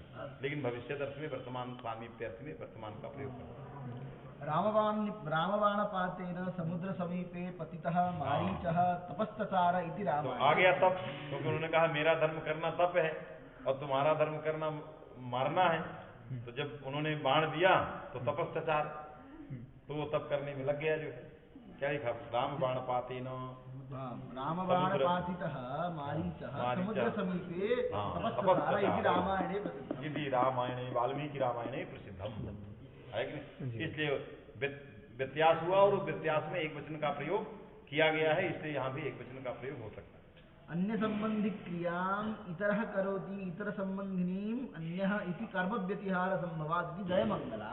ये भट्टी काव्य की टीका जयमंगला है कि अन्य संबंधिनी क्रियाम अन्य करोति इतर संबंधिनी क्रियाम च अन्य करोति। इस प्रकार का क्रियाओं का परस्पर व्यतिहार है, लेकिन एक ही उस क्रिया को करता है। एतत् क्रिया को हम कर रहे हैं और हमारी क्रिया को ये कर रहे हैं, तो एक एक कर्ता ही उस क्रिया की करता है। इसलिए एक वचन व्यतिहार एक कर्तृक क्रिया में भी हो सकता है कि नहीं, और बहु अनेक कर्तृक में हो सकता है, बहुकर्तृक में भी हो सकता है, इसलिए कोई क्षति नहीं। जयमंगला व्यतिसे इत्यस्य हे चैत्र मैत्रेण सह व्यत्यस्तो भवसि इत्यर्थः। जो इसमें आया है यहाँ ना आया ना भट्टिका में, नहीं साधारण व्यतिसे बने क्या है, व्यतिसे जो सिद्धांत कौम भी मान लिया आ गया व्यतिसे, तो तस्य तात्पर्य की मस्तकी वही लगा। हे चैत्र मैत्रेण सह व्यत्यस्तो भव है कि नहीं, माने तुम मैत्र के साथ व्यत्यस्त हो जाओ, उसकी क्रिया तुम करो और तुम्हारी क्रिया वो करे, ये व्यत्यस्त। यद्देशे मैत्र सत्ता तद्देशे चैत्रस्य सा, यद्देशे चैत्रस्य सा तद्देशे मैत्र सा इति फलति। तत्तद्देशीय सत्ता भिन्न हो गई, चैत्र देशीय सत्ता भिन्न है कि नहीं, चैत्र कर्तिक तद्देशीय सत्ता भिन्न, मैत्र कर्तिक एतद्देशीय सत्ता भिन्न, तो सत्ता का परस्पर जो है व्यत्यास है, इससे व्यत्यस्तो भव ये प्रयोग हो गया व्यतिस्ते का इति फलति। यद्यपि विपदेशीय भावेन एकात्वादेः इव अस्यापि अशास्त्रीयस्य अतिदेशो वक्तुं शक्यः। माने तदादित्व भी आ सकता है।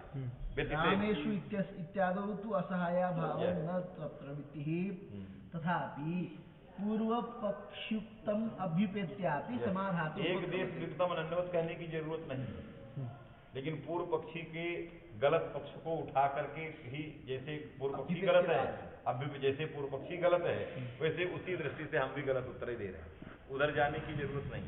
क्योंकि जैसे एकस्मिन है ना, एकाच, जैसे एकाच में जैसे दिया है चतवारा एकाच, चतवारा एकाच आपने बोला है कि नहीं, तो वहां पर जैसे असहाय को अपर्यालोचित करके जैसे व्यपदेश व्यवहार किया है, वैसे यहाँ भी कर सकता है। और एकाच तो जैसे अशास्त्रीय धर्म का आनयन होता है, वैसे व्यतिस्ते में भी तदादित्व रूप अशास्त्रीय धर्म का आनयन हो जाएगा। जब आनयन हो जाएगा तो व्यपदेशोद एकस्मिन से काम चल जाएगा। रामेश में व्यपदेशोद एकस्मिन नहीं लगेगा, क्योंकि वो सहाय है, तो इसी से सारा उत्तर हो गया। फिर एक देश युक्तम अन्यवत करने की जरूरत नहीं थी। तो जिस प्रकार का असंगत प्रश्न था, उसी प्रकार का असंगत उत्तर भी हमने दे दिया। अब विपेत्यवाद है कि नहीं, माने सिद्धांत पक्षम ज्ञात्वा भी तथा बदती, सिद्धांत पक्ष जानते हैं कि ये फिर भी ऐसा बोल रहे, कौन पूर्व पक्षी, तो हम भी सिद्धांत पक्ष जान करके भी ऐसा बोल रहे। नवयम इत्यादिना सिद्धांतादिति उभयताश्रयणे नान्तादिति सिद्धांतादिति, इसका शब्द रत्न है।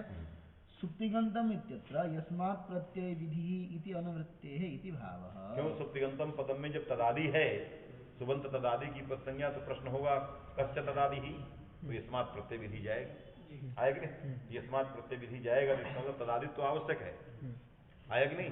जब तदादित्व आवश्यक तो केवल तदंत की नहीं, तदंत तदादि जब रहेगा तभी उसकी होगी, उसमें प्रकृतित्व चाहिए, और प्रकृतित्व के आने के लिए पूर्वांतोद्भाव और प्रत्ययत्व के आने के लिए पराजोद्भाव करना पड़ेगा, इसलिए उभयता आश्रयणी नामता अत्र कृतेपि एकादेशे रामौ जी रामौ रामा अत्र कृतेपि एकादेशे एकदेश विकृतन्यायेन उक्तरीत्या मान्तस्य प्रकृतित्वात् औ परादिवद्भावेन सुत्वात् तदन्तत्वेन पदत्वसिद्धिरिति सिद्धांतान्तरमपि सूचितम्। ये भी एक सिद्धांतांतर है। रामों में एकादेश हो गया तो अलग करिए, औ उधर ले जाइए, मांत इधर राम को करिए, इस राम में एक देश से प्रकृतित्व आ गया, है कि नहीं? औपराधिक भाव से औपराधिक भाव से तत्प्रत्यत्व आ गया, तो पद संज्ञा हो गई, है कि नहीं? यही भी एक समाधान दिया जा सकता। अरे एक देश अनन्नवत से तो दिया ही गया, लेकिन ये भी एक समाने इस समय भी सुप्तिगंतम पदम को लगाया जाता है। मानती है प्रकृति है, कैसे एक देश अनन्नवत परिभाष है, तत्प्रकृतित्व बैठ गया है, और ये शुभ है कि नहीं? क्यों? प्रादुर्भाव है, तो सुबंत तदादि मिल गया, पद संज्ञा हो जाए। भाष्ये स्पष्टम्। तत्र ही वृक्षे इत्यादौ कौन सूत्र भाष्य? अच्छा, तो तत्र ही वृक्षे इत्यादौ परादिवद भावे मूल है, नहीं तत्र ही वृक्षे इत्यादौ परादिवद भावेन एकस्य सुप्तम् आश्रित्य पदत्वं साधितम्। वृक्षौ वृक्षे सप्तमी, सप्तमी में वृक्षंगी है कि नहीं? वृक्षंगी में गुण हो गया है, वृक्षे बन गया है, तो वृक्ष ए है कि नहीं? वृक्ष ए। तो शांत में मान लीजिए एक देश अनन्नवत से प्रकृतित्व तदादित्व, और ए में सुप्त, और सुप्त मान करके दोनों की वृक्षे की पद संज्ञा हो गई। तो इसलिए यह सिद्धांत भाष्य में स्पष्ट है। बात समझे कि नहीं? है इस तरह से पदार्थ बनाया जाता है। ऐसा भी एक सिद्धांतांतर है, ये भी एक समाधान है। एकस्य सुप्तमाश्रित्य माने है एकस्य सुप्तमाश्रित्य पदत्वं साधितम्। एकस्य माने एकारस्य, वृक्ष में एकार है ना, एकस्य कहा एकस्य कस्यचित्। हाँ, एकस्य माने राम में औ है, अरे राम की माँ का औ उधर चला गया, यहाँ का आकार एकार के साथ चला गया, दो रहेंगे, उसमें एक को सुप्त माना है, एक को प्रकृतित्व माना है, दो के बीच प्रकृति प्रत्यय दोनों न रहेंगे, तो उन दोनों में से एक प्रत्यय होगा, एक प्रकृति होगी, इसलिए कहा एकस्य सुप्तम अनयोर मध्य एकस्य सुप्तम एकस्य प्रकृतित्वम तस्मात् पदत्वम बोध। समझ में आया कि नहीं? एकस्य कहने की जरूरत नहीं, कह दिया तो थोड़ा क्या एकस्य। अरे दो में से किस सबको प्रकृति है मान लोगे तो कैसे, सबको प्रत्यय मान लोगे तो कैसे हो जाए? सबको स्वतः केवल परादिवत भावे न कहने से सुप्त आ जाता है, पूर्वांत भाव से प्रकृति तो स्वतः पदार्थ आ ही जाता है, की जरूरत नहीं हो। कैसे? परादिवत भावेन सुप्तमाश्रित्य पदत्वं साधितम् स्पष्ट है। रामौ में वृक्ष में आ गया, परादिवत भाव से एकार में क्या आ गया? सुप्त आ गया, अच्छांत में प्रकृतित्व आ गया, तो ये बन गया वृक्ष शांत प्रकृति हो गई, और क्या हो गई? इनमें एक प्रकृति हो गई, एक प्रत्यय हो गया, यही तो कह रहा है। अरे जब ये हो गया तो उसी को कहा कि इसमें एक प्रकृति हो गई और एक प्रत्यय हो गया, इसलिए पद सिद्धि हो गई। इसमें कौन बड़ी बात कर रहा है? ठीक है, है कि नहीं? वही स्पष्ट कर दिया कि अनयोर मध्य एकस्य प्रत्ययत्व एकस्य प्रकृतित्व तस्मात् पदत्व, ये कह रहा है। हो गया पूरा सूत्र हो गया। ये थोड़ा सा बाकी अनुपयोगाच्च ज्ञापनस्य असंभवाद अनुपयोगाच्च केन सहाये विपदेशिवद भावा प्रवृत्ति।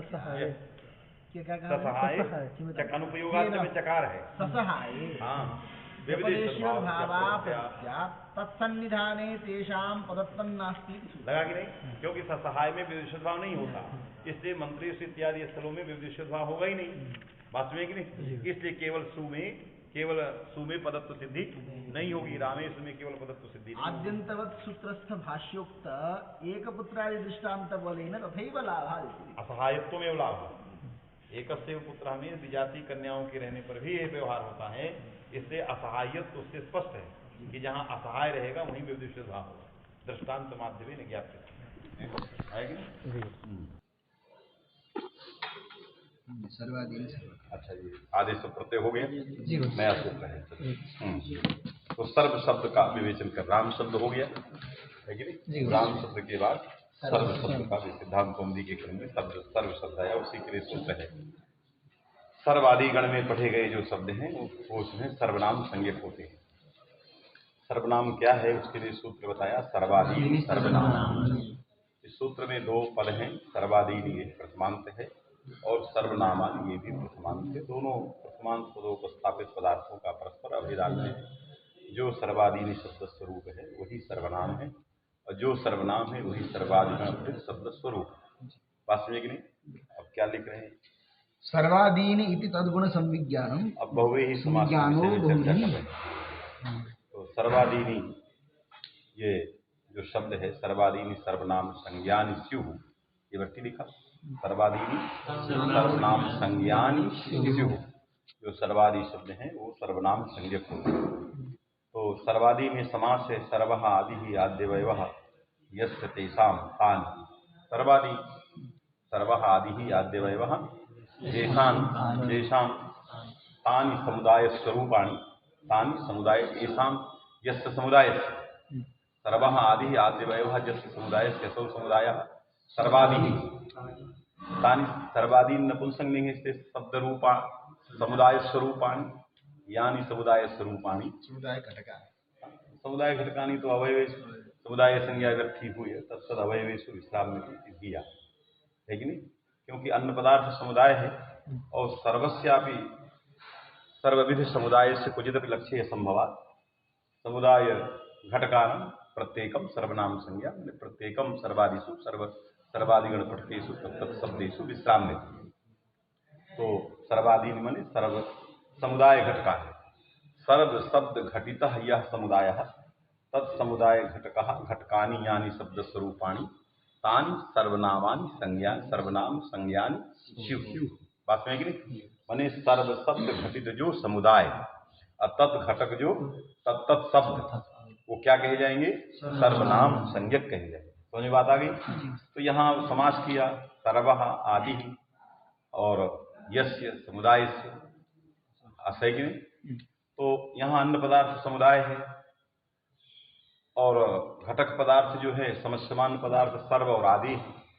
आदि चूंकि अवयव है तो अवयव आद्यवयव बोधक जो शब्द है पदार्थ है उसमें सर्व का अभेदान्वय है, सर्व ही आद्यवयव है। जैसे पीत और अंबर दोनों के अभेदान्वय, उसी तरह सर्वः माने स्वयमेव स एव अवयव, यस्य माने समुदाय से, तो समुदाय अन्न पदार्थ हो गया। इसलिए अन्न पदार्थ हुआ क्योंकि समस्त समान पदार्थ अवयव है। तो अवयव जो है यदि किंचित समुदाय सापेक्ष होता है, इसलिए अन्न पदार्थ को समुदाय बना दिया क्योंकि उसके समस्त समान पदार्थ में अवयव का प्रवेश है। तो अवयव अन्न पदार्थ यदि समुदाय, हाँ समुदाय से एक हाँ, इसलिए घटक पदार्थों की विवक्षा संख्या का बाहुल्य है, माने समस्त समान पदार्थगत संख्यायाः विवक्षितत्वम् समुदायगत संख्यायाः अविवक्षितत्वम्, इसलिए बहुवचन किया है। तो बहुत जो है वो समस्त समान जो सर्व विश्व है रतम जो समस्त सर्वादि है तदगत संख्या बहुत है, उस अभिप्राय से बहुवचन का प्रयोग किया सर्वादीन। बस में कि नहीं, क्योंकि ये बताना चाह रहा है कि सर्वादि गण में सर्वादि समुदाय में नाना प्रकार के शब्द हैं, इसलिए बहुत जो है वहां पर अनेकत्व जो है विवक्षित है और समुदायगत एकत्व जो है अविवक्षित। इस अभिप्राय से बहुवचन का प्रयोग किया जाए। बात में कि नहीं, बहुत जगह ऐसा है कि अवयवगत संख्या ली जाती और कहीं समुदायगत संख्या ली जाती, इसलिए अवयवगत संख्या के अभिप्राय से बहुवचन का प्रयोग कर दिया। समझ में आता गई। बहुव्रीहि समास जो है, बहुव्रीहि समास जो है दो प्रकार का होता है कि नहीं। बहुव्रीहि दुविधा, तद्गुण संविज्ञानो और अतद्गुण संविज्ञानश्च, ये दो प्रकार की बहुव्रीहि होती है कि नहीं। तद्गुण संविज्ञान बहुव्रीहि क्या है, इसके ज्ञान होने से अतद्गुण स्वयं ज्ञात हो जाएगी। तो तस्य गुणा तद्गुणा संविज्ञायन्ते यत्र असौ तद्गुण संविज्ञानो बहुव्रीहि। पहले समास करो, तस्य गुणा तद्गुणा तद्गुणा क्रियान्वयित्वेन, है कि नहीं, तद्गुणा क्रियान्वयित्वेन संविज्ञायन्ते यस्मिन् बहुव्रीहौ असौ बहुव्रीहि तद्गुण संविज्ञानो बहुव्रीहि। बात में है कि नहीं। तो तस्य गुणा, तस्य मने विशेष अन्न पदार्थस्य, विशेष गुणा मने विशेषणानि, तस्य मने अन्न पदार्थस्य, तस्य के अर्थ क्या है, अन्न पदार्थ। तो अन्न पदार्थ के जो विशेषण हैं, विशेषण मने समस्त समान पदार्थ स्वरूप है, समस्त समान जो पदार्थ है कि नहीं, गुणीभूत जो पदार्थ है, इसलिए उसको गुणा कहा क्योंकि वो अन्न पदार्थ में विशेषणीभूत है, ऐसे इसलिए गुणीभूत पदार्थ। तो अन्न पदार्थ में जो विशेषणीभूत पदार्थ हैं उन पदार्थों का भी अन्न पदार्थ की तरह क्रियान्वयित्वेन संविज्ञान जिस बहुव्रीहि में होता है उसको हम तद्गुण संविज्ञान बहुव्रीहि कहते हैं। यदि समुदाय का अन्वय या समुदाय घटक विश्वादि का अन्वय सर्वनाम संज्ञान स्यु के स्यु में होता है, सत्ता में होता है, सर्वनाम कर्तृत्वेन जैसे सर्वनाम का अन्वय हो रहा है कि नहीं? सर्वनाम विश्व उभय तत्र, यही तो है सर्वनाम। तो इनका जो है जैसे सत्ता क्रिया में अन्वय होता है, बात में कि नहीं, घटक, उसी तरह सर्व शब्द भी समस्तमान पदार्थ, उसका भी सर्वनाम संज्ञान स्यु में अन्वय उसका भी होता है। समझ बात है कि नहीं? तो यदि समस्तमान पदार्थ अन्न पदार्थ में विशेषणीभूत पदार्थ जो आद्यवयवत्वेन विवक्षित सर्व, उस सर्व का भी विश्वादि की तरह, उस सर्व का भी क्यों समुदाय में अन्वय करने का फल नहीं था, इससे समुदाय संज्ञा अवय व्यर्थी हुई है। न सर्वाद व्यतिरिक्त विश्वादिषु विश्राम्य, अपितु यथा विश्वादिषु तथैव सर्वादा सर्व शब्दे, बात में कि नहीं, जिस तरह विश्वादि में सर्वनाम का विश्राम है उसी तरह सर्व में भी है। तो अन्न पदार्थ समुदाय में विशेषणीभूत जैसे विश्वादि का अन्वय जो है एक क्रिया में होता है, उसी तरह उसमें गुणीभूत जो सर्व है कि नहीं, बहुव्रीहि में घटकतया विशिष्ट प्रविष्ट जो पदार्थ है सर्व, उसका भी सर्वनाम संज्ञान स्यु में एक क्रिया में अन्वय होता है कि नहीं? इसलिए समस्तमान पदार्थ का अन्न पदार्थ की तरह या अन्न पदार्थ में समस्तमान पदार्थ का भी विशेषणीभूत पदार्थ का भी अन्वय क्रिया में क्रियान्वयत्वेन अन्वय होता है। इसलिए यह क्या है, तद्गुण संविज्ञान बहुव्रीहि, क्योंकि हरि सर्वेषां निर्देश है। यदि तद्गुण संविज्ञान बहुव्रीहि नहीं होती तो स्यु में विश्वादि का अन्वय तो हो सकता था, लेकिन सर्वसमान पदार्थ जो सर्व है उसका अन्वय नहीं होता। जब नहीं होता तो सर्व की सर्वनाम संज्ञा नहीं होती, तो आम इस सर्वनाम नाम सुख से सुरादि कार्य नहीं होते। तो हरि सर्वेषां अयं निर्देशः असंगतस्य, अतः हरि सर्वेषां निर्देश सामर्थ्यात्, है कि नहीं, अत्र समस्तमान पदार्थस्य गुणीभूतस्य पदार्थस्य सर्व पदार्थस्यापि, है कि नहीं, सर्वित्याकारक आन पूर्वीमत शब्दस्यापि सर्वनाम संज्ञान स्यु सत्ता क्रियायां विश्वादिवत विश्वादि शब्दवत अन्वय लगा कि नहीं। अतः तद्गुण संविज्ञानो बहुव्रीहि, ये और तद्भिन्न में जहां अन्न पदार्थ के विशेषणीभूत पदार्थों का एकक क्रियान्वयत्वेन अन्वय नहीं होता, जिस क्रिया में अन्न पदार्थ का अन्वय है उसमें अन्न पदार्थ द्वारा उसका क्रिया में अन्वय नहीं होता, तो अतद्गुण संविज्ञान है कि नहीं। न तद्गुणा अतद्गुणा संविज्ञायन्ते, यत्र तद्गुणा अन्न पदार्थस्य विशेषणीभूता पदार्थाः न क्रियान्वयत्वेन संविज्ञायन्ते, है कि नहीं। सह अतद्गुण संविज्ञानो बहुव्रीहि, इससे दो प्रकार की बहुव्रीहि समास हो गई, तद्गुण संविज्ञान और अतद्गुण संविज्ञान। क्या लिखा है, कहीं कोई संदेह? तद्गुण संविज्ञान जब करते हैं तो नए को अतद्गुण में विज्ञानते में ले जाओ, ज्ञान में ले, वही विज्ञान में माने तद्गुणा, तद्गुण संविज्ञान में तद्गुण संविज्ञान, तद्गुणा माने अन्न पदार्थस्य विशेषणीभूता समस्तमाना पदार्थाः न तत्र क्रियान्वयत्वेन न संविज्ञायन्ते, है कि नहीं। अन्न पदार्थ के विशेषणीभूत पदार्थों का क्रियान्वयत्वेन विज्ञान जिस बहुव्रीहि में नहीं होता है उस बहुव्रीहि को हम अतद्गुण संविज्ञान कहते हैं। और जिस बहुव्रीहि में अन्न पदार्थ के विशेषणीभूत पदार्थों का भी क्रियान्वयत्वेन विज्ञान होता है, जैसे शुक्ल वाससम आने किसी ने कहा, है कि नहीं। शुक्लानि वासांसि यस्य तम शुक्ल वाससम आने, तो जैसे अन्न पदार्थ जो पुरुष है उस पुरुष का जैसे आनयन क्रिया में है, तो उस अन्न पदार्थ पुरुष के विशेषणीभूत जो शुक्ल वास है उसका भी क्रियान्वयत्वेन विज्ञान होता है। माने वो शुक्ल वास कपड़े को परित्याग करके नहीं बुलाया जाता, सब सहित ही आता है, समझ में है कि नहीं। इसलिए जिस तरह से पुरुष का आनयन क्रिया में विज्ञान होता है उसी तरह से उसके विशेषणीभूत जो शुक्लवास है उसका भी क्रियान्वयत्वेन इस बहुव्रीहि में विज्ञान होता है, किया जाता है। इसलिए शुक्लवासतम इत्यादि जो समास है वो बहुव्रीहि समास तद्गुण संविज्ञान है, आएगी। और अतद्गुण में दृष्ट सागर प्रसिद्धि है। दृष्ट सागरम आने जब कह देंगे तो आने न क्रिया में केवल अन्न पदार्थ का ही अन्वय होता है, ज्ञान होता है। उसमें जो विशेषणीभूत जो दृष्ट सागर है उनका अन्न पदार्थ की तरह क्रियान्वयित्व विज्ञान नहीं होता है, इसलिए उसको हम अतद्गुण संविज्ञान बहुरी कहते हैं। समझ में आता है? तो दो प्रकार की बहुरी हो गई, तद्गुण संविज्ञानो बहुरी ही और अतद्गुण संविज्ञान बहुरी ही। क्या लिख रहे हैं? सर्वादीनि तद्गुण संविज्ञानो बहुव्रीहि अली सर्वेषाम् इति निर्देशः। तो मैं कि ये प्रमाण दे दिया। तद्गुण संविज्ञान इति शब्द तस्य अन्य पदार्थस्य गुणाः विशेषणानि संविज्ञायन्ते कार्यत्वादीनि। कार्यत्व में क्रियान्वयित्वेन। कार्य मैंने ये भी क्रियान्वय का कार्य है। जैसे अन्न पदार्थ कार्य है, आनयन क्रिया का कार्य जैसे अन्न पदार्थ, वैसे अन्न पदार्थ के विशेषण भी आनयन क्रिया की कार्य है। तो कार्यत्वेन संबंधित्वेन इसका भी बोध होता है कि नहीं? इसलिए ये तद्गुण संविज्ञान है, क्योंकि सर्व शब्द का भी सत्ता क्रिया में अन्वय होता है। सर्वनाम कर्तृक जो सत्ता है उस सत्ता में जैसे अन्न का होता है, अन्न पदार्थ का होता है, वैसे अन्न पदार्थ के विशेषीभूत पदार्थों का भी होता है। इसलिए ये हो गया तद्गुण संविज्ञान। तस्य माने अन्न पदार्थ से गुणा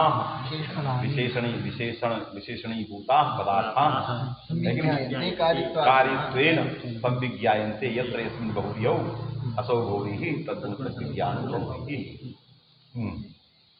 तो प्रायः संयोग प्रायः संयोग समवायान्यत्र संबंधेन। एक हमारा विद्यार्थी आजकल अध्यापक है, वहाँ कहीं अन्यत्र दूर है, वो एक लेख भेजा है, उसको मैं चेक कर रहा था।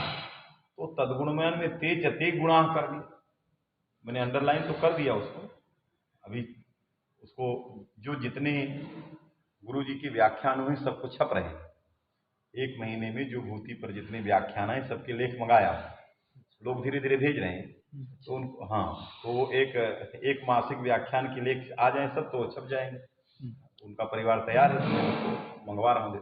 तो एक व्यक्ति था, विद्यार्थी था, वो आवाज कर दिया, तो उसको हमने कहा तुम भी बोल भैया भेजो। तो भेजे तो हम जो है उसको देखे थोड़ा, तो उसने तद्गुण बहुव्रीहौ तद्गुण संविज्ञानमपि ऐसी एक परिभाषा पर बोला था। तो ये परिभाषा है, तो उसने तस्य गुणा की जगह लिखते हैं ते चते गुणा। तो ते से माने अन्न पदार्था, सएव तेव गुणा, तो दोनों कैसे एक साथ हो सकता है? लेकिन ये संदेह हो, माने तद्गुणा में तत्पद से क्या लेना है? अन्न पदार्थ। तो अन्न पदार्थ और गुण माने विशेषणीभूत समस्तमान पदार्थ एक तो नहीं है, दोनों भिन्न भिन्न बात में कि नहीं? तो ऐसा लिख दिया, कहाँ से लिखा परिभाषा तो हमने देखा नहीं, हो सकता है कोई पूर्व पक्ष कहीं आया हो, लेकिन वो सिद्धांत रूप में लिख दिया, तो हमने अंडरलाइन कर दिया है समझने के लिए कि बाद में देखेंगे कि गलत न चला जाए। क्योंकि ये तो लिख रहे हैं तस्य अन्न पदार्थ सीधे लिख रहे हैं नागेश, और नागेश भट्ट का ही वो ग्रंथ है। तो ऐसा नहीं कि वो यहाँ लिख दें तस्य अन्न पदार्थ तस्य गुणा संविज्ञायन्ते, और वहाँ लिख दें ते चते गुणा ते संविज्ञायन्ते, ऐसा तो नहीं करते। समझ में आया कि नहीं? इसलिए वो कहीं गड़बड़ी हो गई, समझने में गड़बड़ी हो। तो तस्य मने अन्न पदार्थस्य गुणाः विशेषणीभूतानि भूताः पदार्थाः समस्यमान पदार्थाः संविज्ञायन्ते क्रियान्वयित्वेन यस्मिन् बहुव्रीहौ असौ बहुव्रीहि तद्गुण संविज्ञानो बहुव्रीहि तद्भिन्नः अतद्गुण संविज्ञानो बहुव्रीहि बहुव्रीहिर्द्विविधा। समझ में आया कि नहीं? और ये भाष्य में आई हुई है ऐसी बहुव्रीहि। प्रायः संयोग समवायान्यत्र संबंधेन संबंधी यत्र अब ये कुछ तद्गुणत्व, माने कुछ फलितार्थ ही निकाल रहे हैं। माने इस प्रकार की व्युत्पत्ति से प्रायः बाहुल्य ने क्या देखा गया, और वो देख करके एक लक्षण ऐसा बना दे, ये तो व्युत्पत्ति मूलक लक्षण हुआ, तस्य गुणाः, ये सब व्युत्पत्ति है। लेकिन ये सब व्युत्पत्ति से जितने उदाहरण आए, उन उदाहरणों को देखने के बाद वो एक लक्षण जो है निकाल रहा है, उसका स्वारस्य निकाल रहा है कि प्रायः बाहुल्येन आधिक्येन देखा गया कि संयोग और क्या दिया? समवाय। क्या लिखा? संयोग समवायान्यत्र संबंधेन माने अन्न पदार्थे यस्मिन् बहुव्रीहौ अन्न पदार्थे गुणीभूतानां पदार्थानां संयोगेन समवाय तद अन्यतर पदार्थेन अन्वयः सच पदार्थः बहुव्रीहि अर्थः यत्र सः तद्गुण संविज्ञानो बहुव्रीहि। एतद् भिन्न एतद्द्वय संबंधद्वय भिन्नेन अन्येन केनचित् संबंधेन बहुव्रीहौ अन्न पदार्थे संबंधः अन्वयः है कि नहीं? सच संबंधः बहुव्रीह्यर्थ कदाचित तदा अतद्गुण संविज्ञानो बहुव्रीहि। अन्न पद जिस बहुव्रीहि में अन्न पदार्थ हो, समस्त मान पदार्थों का अन्वय संयोग संबंध से हो अथवा समवाय संबंध से, बात में कि नहीं। और यह संयोग समवाय बहुव्रीहि का अर्थ हो, बहुव्रीहि में वाच्यतया प्रविष्ट हो, ऐसे बहुव्रीहि को क्या कहेंगे? तद्गुण संविज्ञान कहेंगे। और जहां पर एतद संबंध द्वय से भिन्न कोई संबंध होगा, माने स्वस्वामी भाव आदि संबंध होंगे चित्रगु की तरह, है कि नहीं? ऐसे कोई संबंध होंगे तो ऐसे संबंध में अतद्गुण संविज्ञान हो, बात में कि नहीं। तो दो संबंध माने तद्गुण संविज्ञान बहुव्रीहि को समझने के लिए दो संबंध बनाया कि अन्न पदार्थ में समस्त मान पदार्थ का संयोग समवाय तद अन्यतर संबंधेन संबंधित्वम तद्गुण संविज्ञान और तद भिन्नेन केनचित संबंधेन अन्न पदार्थे समस्त मान पदार्थानां संबंधित्वम अतद्गुण संविज्ञानत्व विधि लक्षण, बात में कि नहीं, ये लक्षण बनाए। तो जैसे शुक्ल वाससम आने, तो अन्न पदार्थ जो पुरुष है उस पुरुष में शुक्ल और वास का संयोग संबंधेन संबंधी है। शुक्ल वास जो वस्त्र है वो उसमें संयोग संबंध से संबंधी है, बात में कि नहीं। तो इसलिए संयोग संबंधेन संबंधी वो संयोग बहुव्रीहि की वाच्य कोटि में प्रविष्ट भी है। इसलिए इस प्रकार का जो समास हुआ वो समास क्या हो गया? तद्गुण हो गया। सर्व आदि ही आद्यवय यस्य समुदायस्य के अन्न पदार्थ समुदाय में सर्व समवाय संबंधेन संबंधी है, क्योंकि अवयव का समुदाय के साथ क्या संबंध है? समवाय संबंध।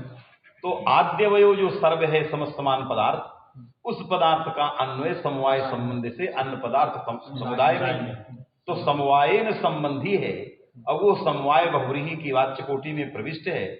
इसलिए इस प्रकार का जो समास हुआ वो क्या हो गया? तद्गुण संविज्ञान। ये इस तरह का अर्थ निकाल रहे हैं, है कि नहीं। यदि क्वचित विचार हो तो इसलिए प्रायः दे दिया, नहीं कहते प्रायः पूर्व पदार्थ प्रधान, तो प्रायः, है कि नहीं, ऐसा बाहुल्यन है। बात में आ गई? क्या लिख रहे हैं? प्रायः संयोग समवायान्यतर संबंधेन संबंधी यत्र अन्य पदार्थः तत्र तद्गुणत्वम्, तत्र तद्गुणत्वम्, जहाँ संयोग समवाय एतद् अन्यतर संबंधेन समस्तमान पदार्थानां संबंधी अन्य पदार्थ तत्र तद्गुण संविज्ञानो बहुव्रीहि अतिरिक्त स्वस्वामी भावादि संबंधेन संबंधी अन्य पदार्थ तत्रेपि अतद्गुणत्वम्, वहाँ तत्र अतद्गुण संविज्ञानो बहुव्रीहि। लग गया? नागयज्ञोपवीति भोज्यतामित्यादौ यज्ञोपवीतस्य कार्यत्वाभावेपि तत्सन्निहितत्वम् अस्त्येव इति तद्गुणत्वमेव इति हरिग्रन्थे स्पष्टम्। माने हरिग्रंथ में इसको तद्गुण संविज्ञान माना गया, समझ में कि नहीं। चूंकि यह बहुव्रीहि तो नहीं है, नाग यज्ञोपवीति, पवीति में है, भोज्यताम कर्मणि है, तो नाग यज्ञोपवीतिम भोजे चाहे कहो या नाग यज्ञोपवीति भोज्यताम, बात में कि नहीं। अरे नाग यज्ञोपवीतिम भोजे, हाँ पवीतिनम भोजे अथवा नाग यज्ञोपवीति भोज्यताम। तो नाग यज्ञोपवीति यह बहुव्रीहि तो नहीं है कि नहीं, क्योंकि वहां इन लगा है, इन लगा मने यहाँ कर्मधारे के बाद मतवर्थी है, है कि नहीं। तो पहले कर्मधारे किया कि नागश्च यज्ञोपवीत तच्च यज्ञोपवीतम इति नाग यज्ञोपवीतम तदस्यास्थिति नाग यज्ञोपवीतितम नाग यज्ञोपवीतिनम भोजय। तो ये बहुव्रीहि तो नहीं है। फिर इस पर विचार हरिग्रंथ में क्या तद्गुण का कर रहा है, लेकिन इसलिए कर रहा है कि यह बहुव्रीहि अर्थ को लेके आया है। बहुव्रीहि का जो अर्थ होता है, इसलिए ना बहुव्रीहि चेतदर्थ प्रतिपत्ति करा, तो ये बहुव्रीहि की तरह है, बहुव्रीहि के अर्थ को लेता है, इसलिए इसमें भी बहुव्रीहित्व व्यवहार कर दिया। नहीं तो वाक्य होना चाहिए नाग यज्ञोपवीतम भोजय, नागः यज्ञोपवीतम जस्य तम नाग यज्ञोपवीतम, ये बहुव्रीहि है कि नहीं। माने नाग है यज्ञोपवीत जिसका, जिसने यज्ञोपवीत में नाग को ही पहन रखा है। पहनते रहे होंगे, कुछ रहा होगा धर्मशास्त्री, जैसे मुझी मेखला पहनते हैं, ये भी चलता रहा होगा किसी काल विशेष में। तो है शंकर जी तो गले में यज्ञोपवीत थोड़ी पहने, वो तो गले में डाले हैं, ऐसा है। ऐसे तो कहो कि विष्णु जी सो रहे हैं, तो यज्ञोपवीत है। शिव जी के भी कहा नाग यज्ञोपवीति च नाग चर्मोत्तरच्छदः भूवरो नाम मौली के मौंजी च नाग कुंडल कुंडली। तत्त धर्मशास्त्रीय ग्रंथों में आया हुआ किस तरह का क्या है। अच्छा, हरिवंश में, पुराण में भी आया। तो किसी कालखंड में इस प्रकार की बात आई है कि नहीं। तो नाग यज्ञोपवीतम भोजे या यज्ञोपवीति भोजताम, जो भी कहो, बात समझी कि नहीं। तो नाग यज्ञोपवीतम भोजे यहाँ पर बहुव्रीहि है। भर्तृहरि ने इसको तद्गुण संविज्ञान माना, किंतु भुजिक क्रिया में यदि हम तस्य तद्गुणार्थ करें, तस्य अन्न पदार्थस्य पुरुषस्य, जो गुण हैं, विशेषण हैं, उनका क्रियान्वयित्वेन, भुजिक क्रियान्वयित्वेन अन्वय नहीं है। यज्ञोपवीत थोड़ी खाएगा, अरे वो तो पुरुष खाएगा, इसलिए तद्गुण नहीं होना चाहिए व्युत्पत्ति के अनुसार। यदि व्युत्पत्ति के अनुसार चले तस्य अन्न पदार्थस्य गुणा यज्ञोपवीतादय पदार्था क्रियान्वयित्वेन न संविज्ञायन्ते। भुजिक क्रिया में उसके अन्वय की योग्यता नहीं है, उसका ज्ञान क्रियान्वयित्वेन नहीं होता है, तो उस व्युत्पत्ति के अनुसार इसको अतद्गुण होना चाहिए। लेकिन भर्तृहरि ग्रंथे तद्गुणत्व, इसको तद्गुण बना दिया। इसलिए भर्तृहरि ग्रंथ की संगति भी हो तो नागेश ने कहा संयोग समवाय तद अन्नतर संबंधी है, अन्न पदार्थ से संबंधी। तो अन्न पदार्थ पुरुष का यज्ञोपवीत समवाय संयोग संबंधी न संबंधी है, क्योंकि शरीर में, पुरुष के शरीर में संयुक्त है वो। तो संयोग संबंधी न अन्न पदार्थ का नाग यज्ञोपवीत संबंधी हो गया, इसलिए ये लक्षण चला गया। इस अभिप्राय से भर्तृहरि ग्रंथ की भी संगति हो गई। बात समझे कि नहीं। इसलिए लक्षण यही लिख रहा है।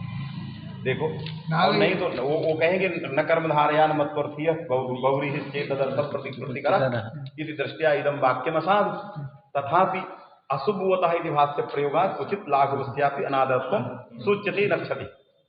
बात में कि नहीं, उस दृष्टि से ग्रंथ लगाया जाए।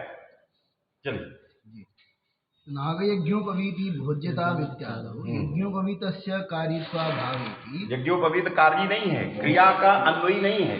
भुजिक क्रिया में उसका कोई कार्य नहीं हो रहा है। कार्यत्वेन अन्वयित्वाभावेन तत्सन्निहितत्वमस्ति, माने संयोग संबंधेन अन्न पदार्थे सन्निहितत्वं संबंधित्वमस्ति। संयोगेन अन्वयी है किंतु क्रियान्वयी नहीं।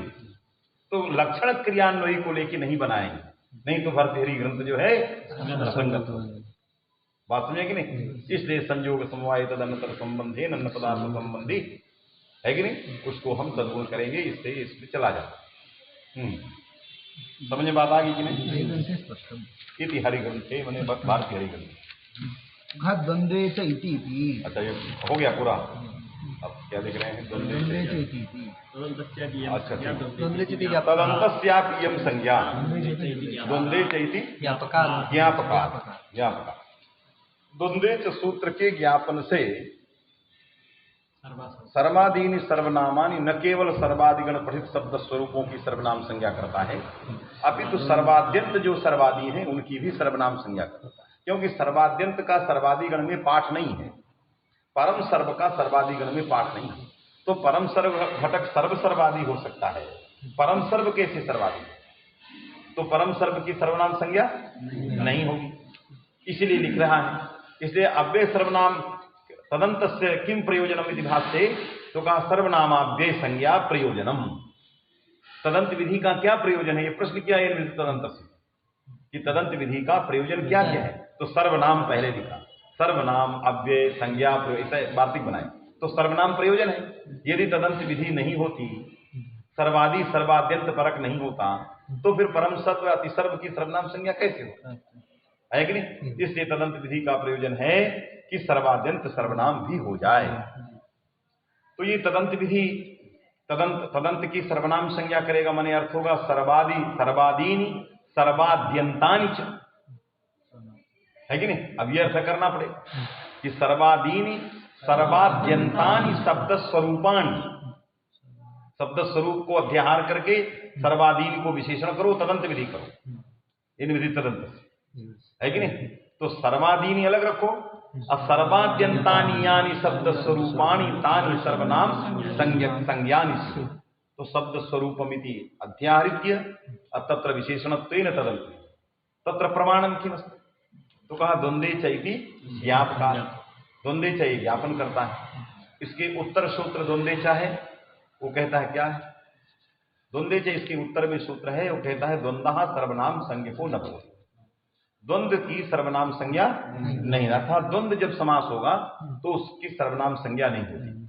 तो द्वंद्व ये प्रथमार्थी सप्तमी है, द्वंद्वे च है कि नहीं, द्वंद्वे क्या है, प्रथमार्थी सप्तमी है कि नहीं, जैसे कारके कारकम, वैसे द्वंद्वे माने द्वंद्व, तो द्वंद्व सर्वनाम संज्ञको न हो, वर्णश्च आश्रमश्च इतरश्च इति वर्णाश्रमेतरा, अब ये द्वंद्व है, इसके तो समुदाय की सर्वनाम संज्ञा का द्वंद्व तो पूरा समुदाय है, तो वर्णाश्रमेतर इति समुदाय द्वंद्व सर्वनाम संज्ञको न भवति, किंतु प्राप्तिरेव नास्ति, वर्णाश्रमेतर ये समुदाय सर्वादिगण में आता नहीं, तो जब सर्वादिगण में नहीं आता तो इसकी सर्वनाम संज्ञा प्राप्त ही नहीं। तस्मात् निषेध विधायकम सूत्रम व्यर्थम सत् ज्ञापयति तदम तस्यात् इयं संज्ञा, जब सर्वाद्यंत इतर जो सर्वादि है तदंत वर्णाश्रमेतर की सर्वनाम संज्ञा जब प्राप्त हुई तो द्वंद्वेच्छा निषेध करके चरितार्थ हो जाए, कि नहीं।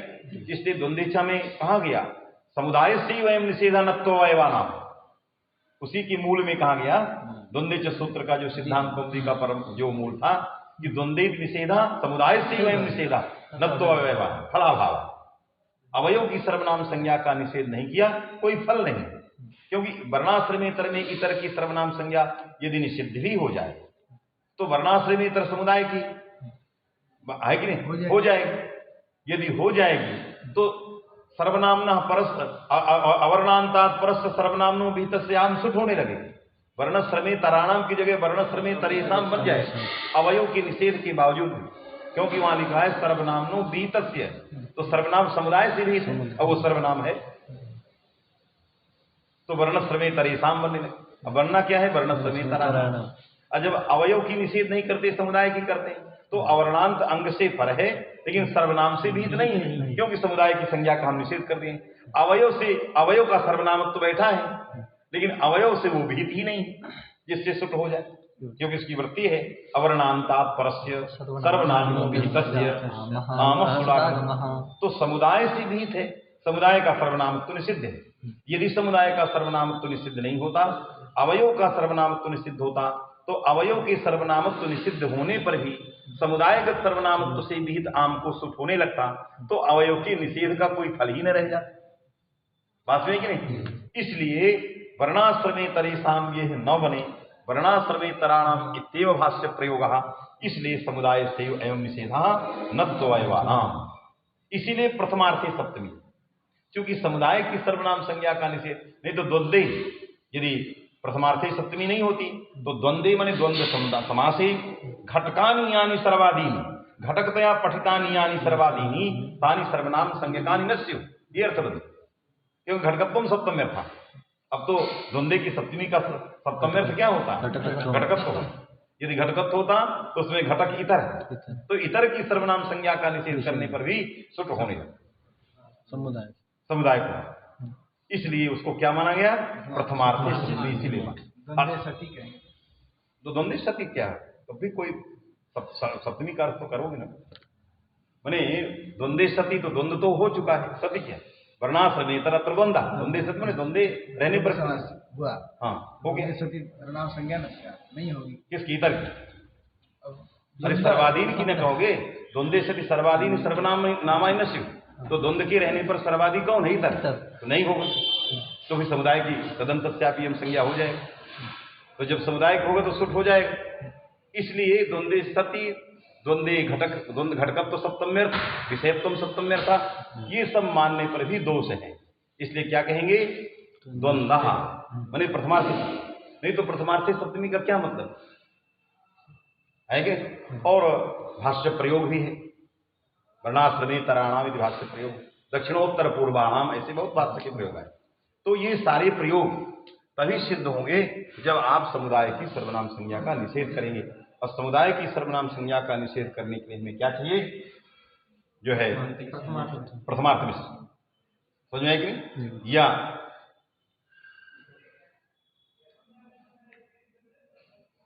अधिकरण में यदि सप्तमी बनाना है तो द्वंद्व इस अधिकरण में वाच्यता संबंधेन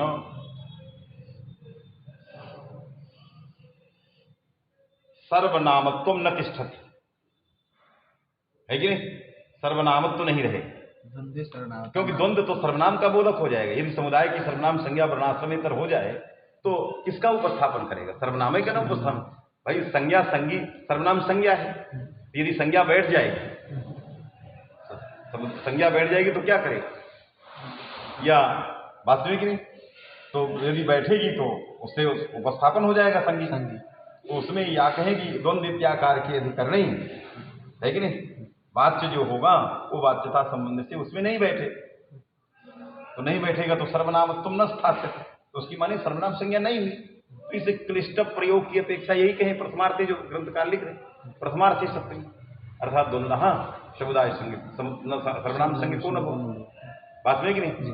तो इसलिए न तो समुदाय से वयम निषेधा न तो वयवानाम फलाभावा प्रत्युत दोषा, क्योंकि उसकी निषेध करने पर भी सारे सर्वनाम संज्ञक कार्य हो गए।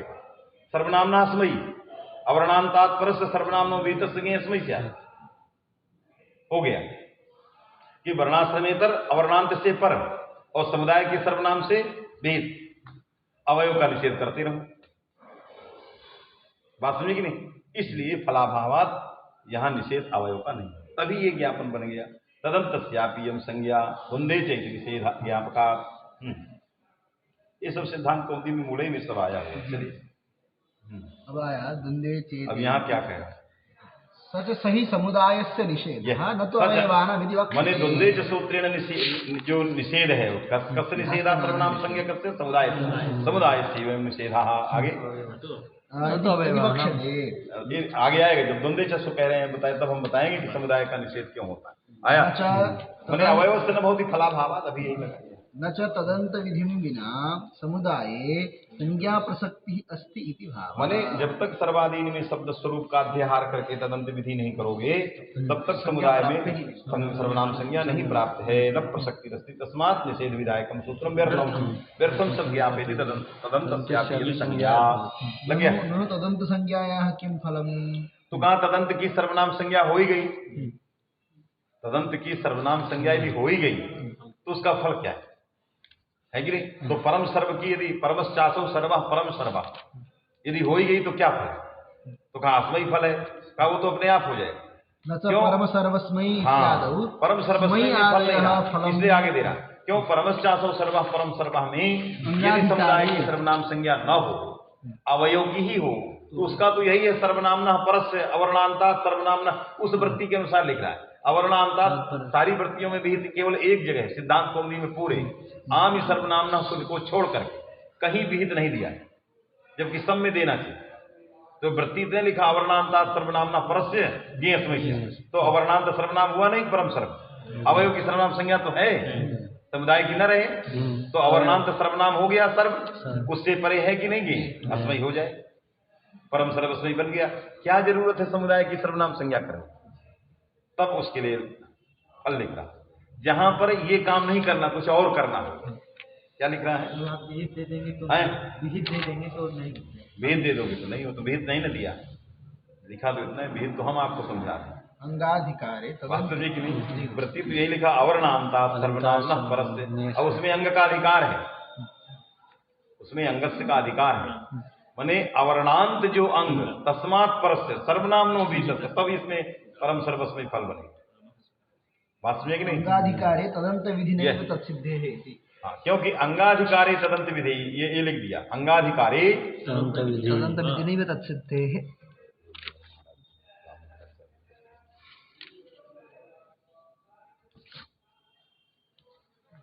अधिकारे तदंत विधि नहीं तत्सिद्धे है, तदंत विधि नहीं माने अंगाधिकारी माने सर्वनामना अस्मयी में अंग का अधिकार है कि नहीं? तो जब अंग का अधिकार है तो सर्वनामांत अंग कहे हो या सर्वनामा भिन्न जो अंग, तो यदि अवयव की सर्वनाम संज्ञा हो गई या अंग को मान के तदंत विधि, तो लिख रहा तदंत विधि नहीं विसिद्धि, तो सर्वनामाद्यंत जो अंग, तो सर्वनामांत अंग हो गया कौन? परम सर्व। अरे अवयव सर्वनाम हुआ वो है अंतिम में जिसके ऐसांग समुदाय हो गए। परम सर्व उससे उत्तर गेय को अस्मय हो जाएगा, परम सर्वस्मय की सिद्धि हो जाएगी। समुदाय की सर्वनाम संज्ञा का फल परम सर्व में अस्मय आदि आदेश नहीं है। आया कि नहीं? हाँ, अंगाधिकारी तदंत सिद्धि इत्यतः क्योंकि कहाँ गया? हाँ, तेन परम सर्वत्र इति त्रल का। अच्छा, मूल में आया परम सर्वत्र, परम और परम भवकान, भवकौ इत्यत्र परम भवकान, परम भवकान इत्यत्र अकच्च तो सिद्ध्यति। अकच्च सिद्धि माने परम सर्वत्र में त्रल, अब परम भवकान में अकच्च, ये समुदाय की सर्वनाम संज्ञा का फल है। तो परम सर्वत्र में परम सर्व है, यहाँ परम सर्व में वो अंगाधिकारी नहीं है। सप्तम्यास त्रल में अंग का अधिकार नहीं कि आप सर्वनामांत अंग कह दोगे, वहां तो सर्वनाम से त्रल होता है कि नहीं? सर्वनाम से त्रल होता है, सर्वनाम संज्ञक शब्द से त्रल होता है। तो त्रल किससे करना है? परम सर्व से, वो सर्वनाम नहीं। जो सर्वनाम है सर्व उससे त्रल करना नहीं, क्योंकि परम सर्वत्र बनाना है, समुदाय से लाना है। त्रल प्रत्यय समुदाय सर्वनाम नहीं है, इसलिए यहां काम नहीं चलेगा। अतः समुदाय की सर्वनाम संज्ञा करना पड़ेगा। जब समुदाय की सर्वनाम संज्ञा कर लिया तो परम सर्व से त्रल आ गया, तो बन गया परम सर्वत्र बन गया। परम भवकान में है कि नहीं? परम भवत है, परमश्चासो भवान, तो परम भवत बन गया। अब यहां समुदाय की सर्वनाम संज्ञा हो गई, तो अव्यय सर्वनाम न अकच प्रागटे, अव्यय और सर्वनाम से टी के पहले अकच होता है। तो जब समुदाय ही उद्देश्य है, क्या है वहां? परम परम भवत इत्याकारक जो प्रातिपदिक है, तत्प्रकृतिक सुबंत से अकच करना है। टी के पहले परम सर्व इत्याकारक प्रातिपदिका भिन्न जो सर्वनाम है, तत्प्रकृतिक जो सुबंत होगा उससे त्रल करना, क्योंकि सुबंतात है तो प्रातिपदिक का अधिकार है। तो प्रातिपदिका भिन्न सर्वनाम प्रकृतिक सुबंत होना चाहिए। तो परम सर्वस्मिन में सुबंत कौन है? परम सर्वस्मिन, वो सर्वनाम नहीं। प्रातिपदिक तो हो सकता है, प्रातिपदिक प्रकृतिक सुबंत तो हो सकता है, लेकिन सर्वनाम नहीं है कि नहीं? परम भवत ये सर्वनाम नहीं, तो अकच कैसे आए? तो जिस प्रातिपदिक से, जिस प्रातिपदिक प्रकृतिक से ये करना है, उस प्रातिपदिक को सर्वनाम होना चाहिए। बात समझे कि नहीं? इसलिए तदंत की सर्वनाम संज्ञा करना अनिवार्य है। तेन परम सर्वत्र परम भवकान इत्यत्र त्रल अकच्च सिद्ध्यति। फिर कहा तत्सिद्धि रीति में शब्द रत्न है, न च सर्वनामनो विहितत्वाभावः, सर्वनाम में है तो शब्दरत्न में है। हाँ, तत्सिद्धे इति का सर्वनाम। अच्छा, न च सर्वनाम न विहितत्वाभावः, ये सर्वनाम से विहित नहीं है। कौन सर्वनाम? अवयव सर्वनाम। परम सर्वस्मयी में परम सर्व से विहित है, वो सर्वनाम नहीं। ये विहित विशेषणवादी है कि नहीं? अब जिससे पर है वो सर्वनाम तो है, लेकिन विहित नहीं। वास्तविक जिससे विहित है वो सर्वनाम नहीं। इससे समुदाय की सर्वनाम संज्ञा करो तभी परस्पर, माने जब विहित लगाओगे तो समुदाय मानना पड़ेगा। अवर्णांतात पर सर्वनामनो विहित स्यात्, तो अवर्णांत से परे तो मिल जाएगा कि सर्वनाम से विहित नहीं। इससे समुदाय की सर्वनाम संज्ञा अस्मय के लिए भी करना पड़ेगा, यदि विहित विशेषण दे दिए तो। समझ में आया कि? तदंत संज्ञा भावे द्वंद्वे च इत्यादीनाम अवयव संज्ञा निषेधकत्वेन विहित विशेषणे फलाभावा है कि नहीं? क्योंकि अवयव की सर्वनाम संज्ञा का कोई फल नहीं है, सर्वत्र विहित विशेषण दिया गया। अरे जहां वर्णाश्रमेतर में जहां जहां आप समुदाय के सर्वनाम संज्ञा का निषेध न करके यदि अवयव का सर्वनाम संज्ञा करे, तो अवयव की सर्वनाम संज्ञा हो जाए, समुदाय की न हो, तो सर्वनाम से कहीं विहित नहीं रहेगा। अवयव से विहित तो है नहीं, समुदाय से भी, अब समुदाय सर्वनाम है नहीं, तो सर्वनाम न विहित से कहीं मिलेगा नहीं, तो ना अस्मयी होगा ना सुख होगा, कोई सर्वनाम संज्ञा कार्य नहीं होगा। फिर अवयव की सर्वनाम संज्ञा का क्या फल होगा? है कि नहीं? निषेध का क्या फल? कोई फल नहीं होगा। इसलिए हमें क्या करना चाहिए? समुदाय की सर्वनाम संज्ञा करना चाहिए। इसलिए समुदाय से सर्वनाम से विहित सारे मिल जाएंगे, सबको अस्मय आदि कार्य होने लगेंगे, वो ना हो इसलिए द्वंद्व से निषेध करना है। ये कहें समझ बात आई कि नहीं? अच्छा, सर्वनामनो विहितत्वाभावः तदंत संज्ञा भावे द्वंद्वे च इत्यादीनाम अवयव संज्ञा निषेधकत्वेन विहित विशेषणे फलाभावात् इति भावः। कोई फल नहीं रहेगा। बात समझ आई? चलो अब आया मूल में, न च इहापि प्रातिपदिकात् इत्यनुवृत्ते सर्वनाम नाम। इस पर मूल में अच्छा, किस मूल पर दिया है? अतः तेनेति। अच्छा, परम भवकान, परम सर्वत्र परम भवकान को लिखा। हाँ, न चैहापि प्रातिपदिका जो कह रहे थे वही लिख रहे। इसने कहा कि यहाँ भी तदंत विधि हो जाए, जैसे सर्वनामना स्वयं में अंगाधिकारे होने पर तदंत विधि नहीं सिद्धे, माने समझे सर्वनामांत अंग कहने से अस्वई हो जाता है। न समुदाय संज्ञाया किमपि प्रयोजनम, जैसे कहा परम सर्वत्र आप जो अपूर्व प्रयोजन दे रहे हो वहां भी हो जाएगा। क्यों? प्रातिपदिक का अधिकार है क्या? प्रातिपदिक का सर्वनामना, उसमें सर्वनामना स्त्रल पंचम सप्तम्यास्त्र में वहां सर्वनाम जाता है, तो सर्वनाम प्रकृतिक समर्थ सुबंध से सरल करते हो स्वार्थ नहीं। अब प्रातिपदिकात का अधिकार है, तो सर्वनाम प्रातिपदिक में तदंत विधि हो जाएगी। सर्वनामांत प्रातिपदिक कहो तो परम सर्व में अवयव सर्व है, सर्वाधिगण में उसकी सर्वनाम संज्ञा हो गई। सर्वनामांत प्रातिपदिक हो गया परम सर्व, उससे तरल आ जाएगा। क्या जरूरत है समुदाय की सर्वनाम संज्ञा करने? लेकिन उस प्रातिपदिक को लेकर के तदंत विधि नहीं होती, क्योंकि एन विधि तदंत में क्या आया है? प्रत्यय ग्रहणे नहीं, समास प्रत्यय विधि। क्योंकि प्रत्यय विधि में तदंत विधि का प्रषेध है। असर्वनामना अस्मयी प्रत्यय विधि नहीं थी, अस्मयी विधि है, तो वहां तदंत विधि का प्रषेध नहीं हुआ। सप्तम्यास्त्र में जो प्रातिपदिक जा रहा है उस प्रातिपदिक को विशेष मान करके सर्वनाम को विशेषण मान के तदंत विधि नहीं होगी, क्योंकि प्रत्यय विधौ तदंत विधि प्रत्येदांत, तो तदंत विधि नहीं हुई। तो यही अर्थ होगा सर्वनामा भिन्न प्रातिपदिक, जो प्रातिपदिक हो उसी को सर्वनाम, तब प्रकृतिक सप्तम्यंत समर्थ सुबंध होना चाहिए, है कि नहीं? यहाँ परम सर्व यह प्रातिपदिक है समासत्वात्, लेकिन यह सर्वनाम नहीं है, इसलिए तदंत की सर्वनाम संज्ञा करना अनिवार्य। समझ बात आ गई? हाँ, क्या लिख रहा है? प्रातिपदिकादित्यनुवृत्ते हाँ, सर्वनाम्नां तद विशेषणे तदंत विधि भवति। हाँ, अर्थात सर्वनामांत प्रातिपदिक हो जाए। कहा समास प्रत्यय विधो प्रत्यय, लग गया।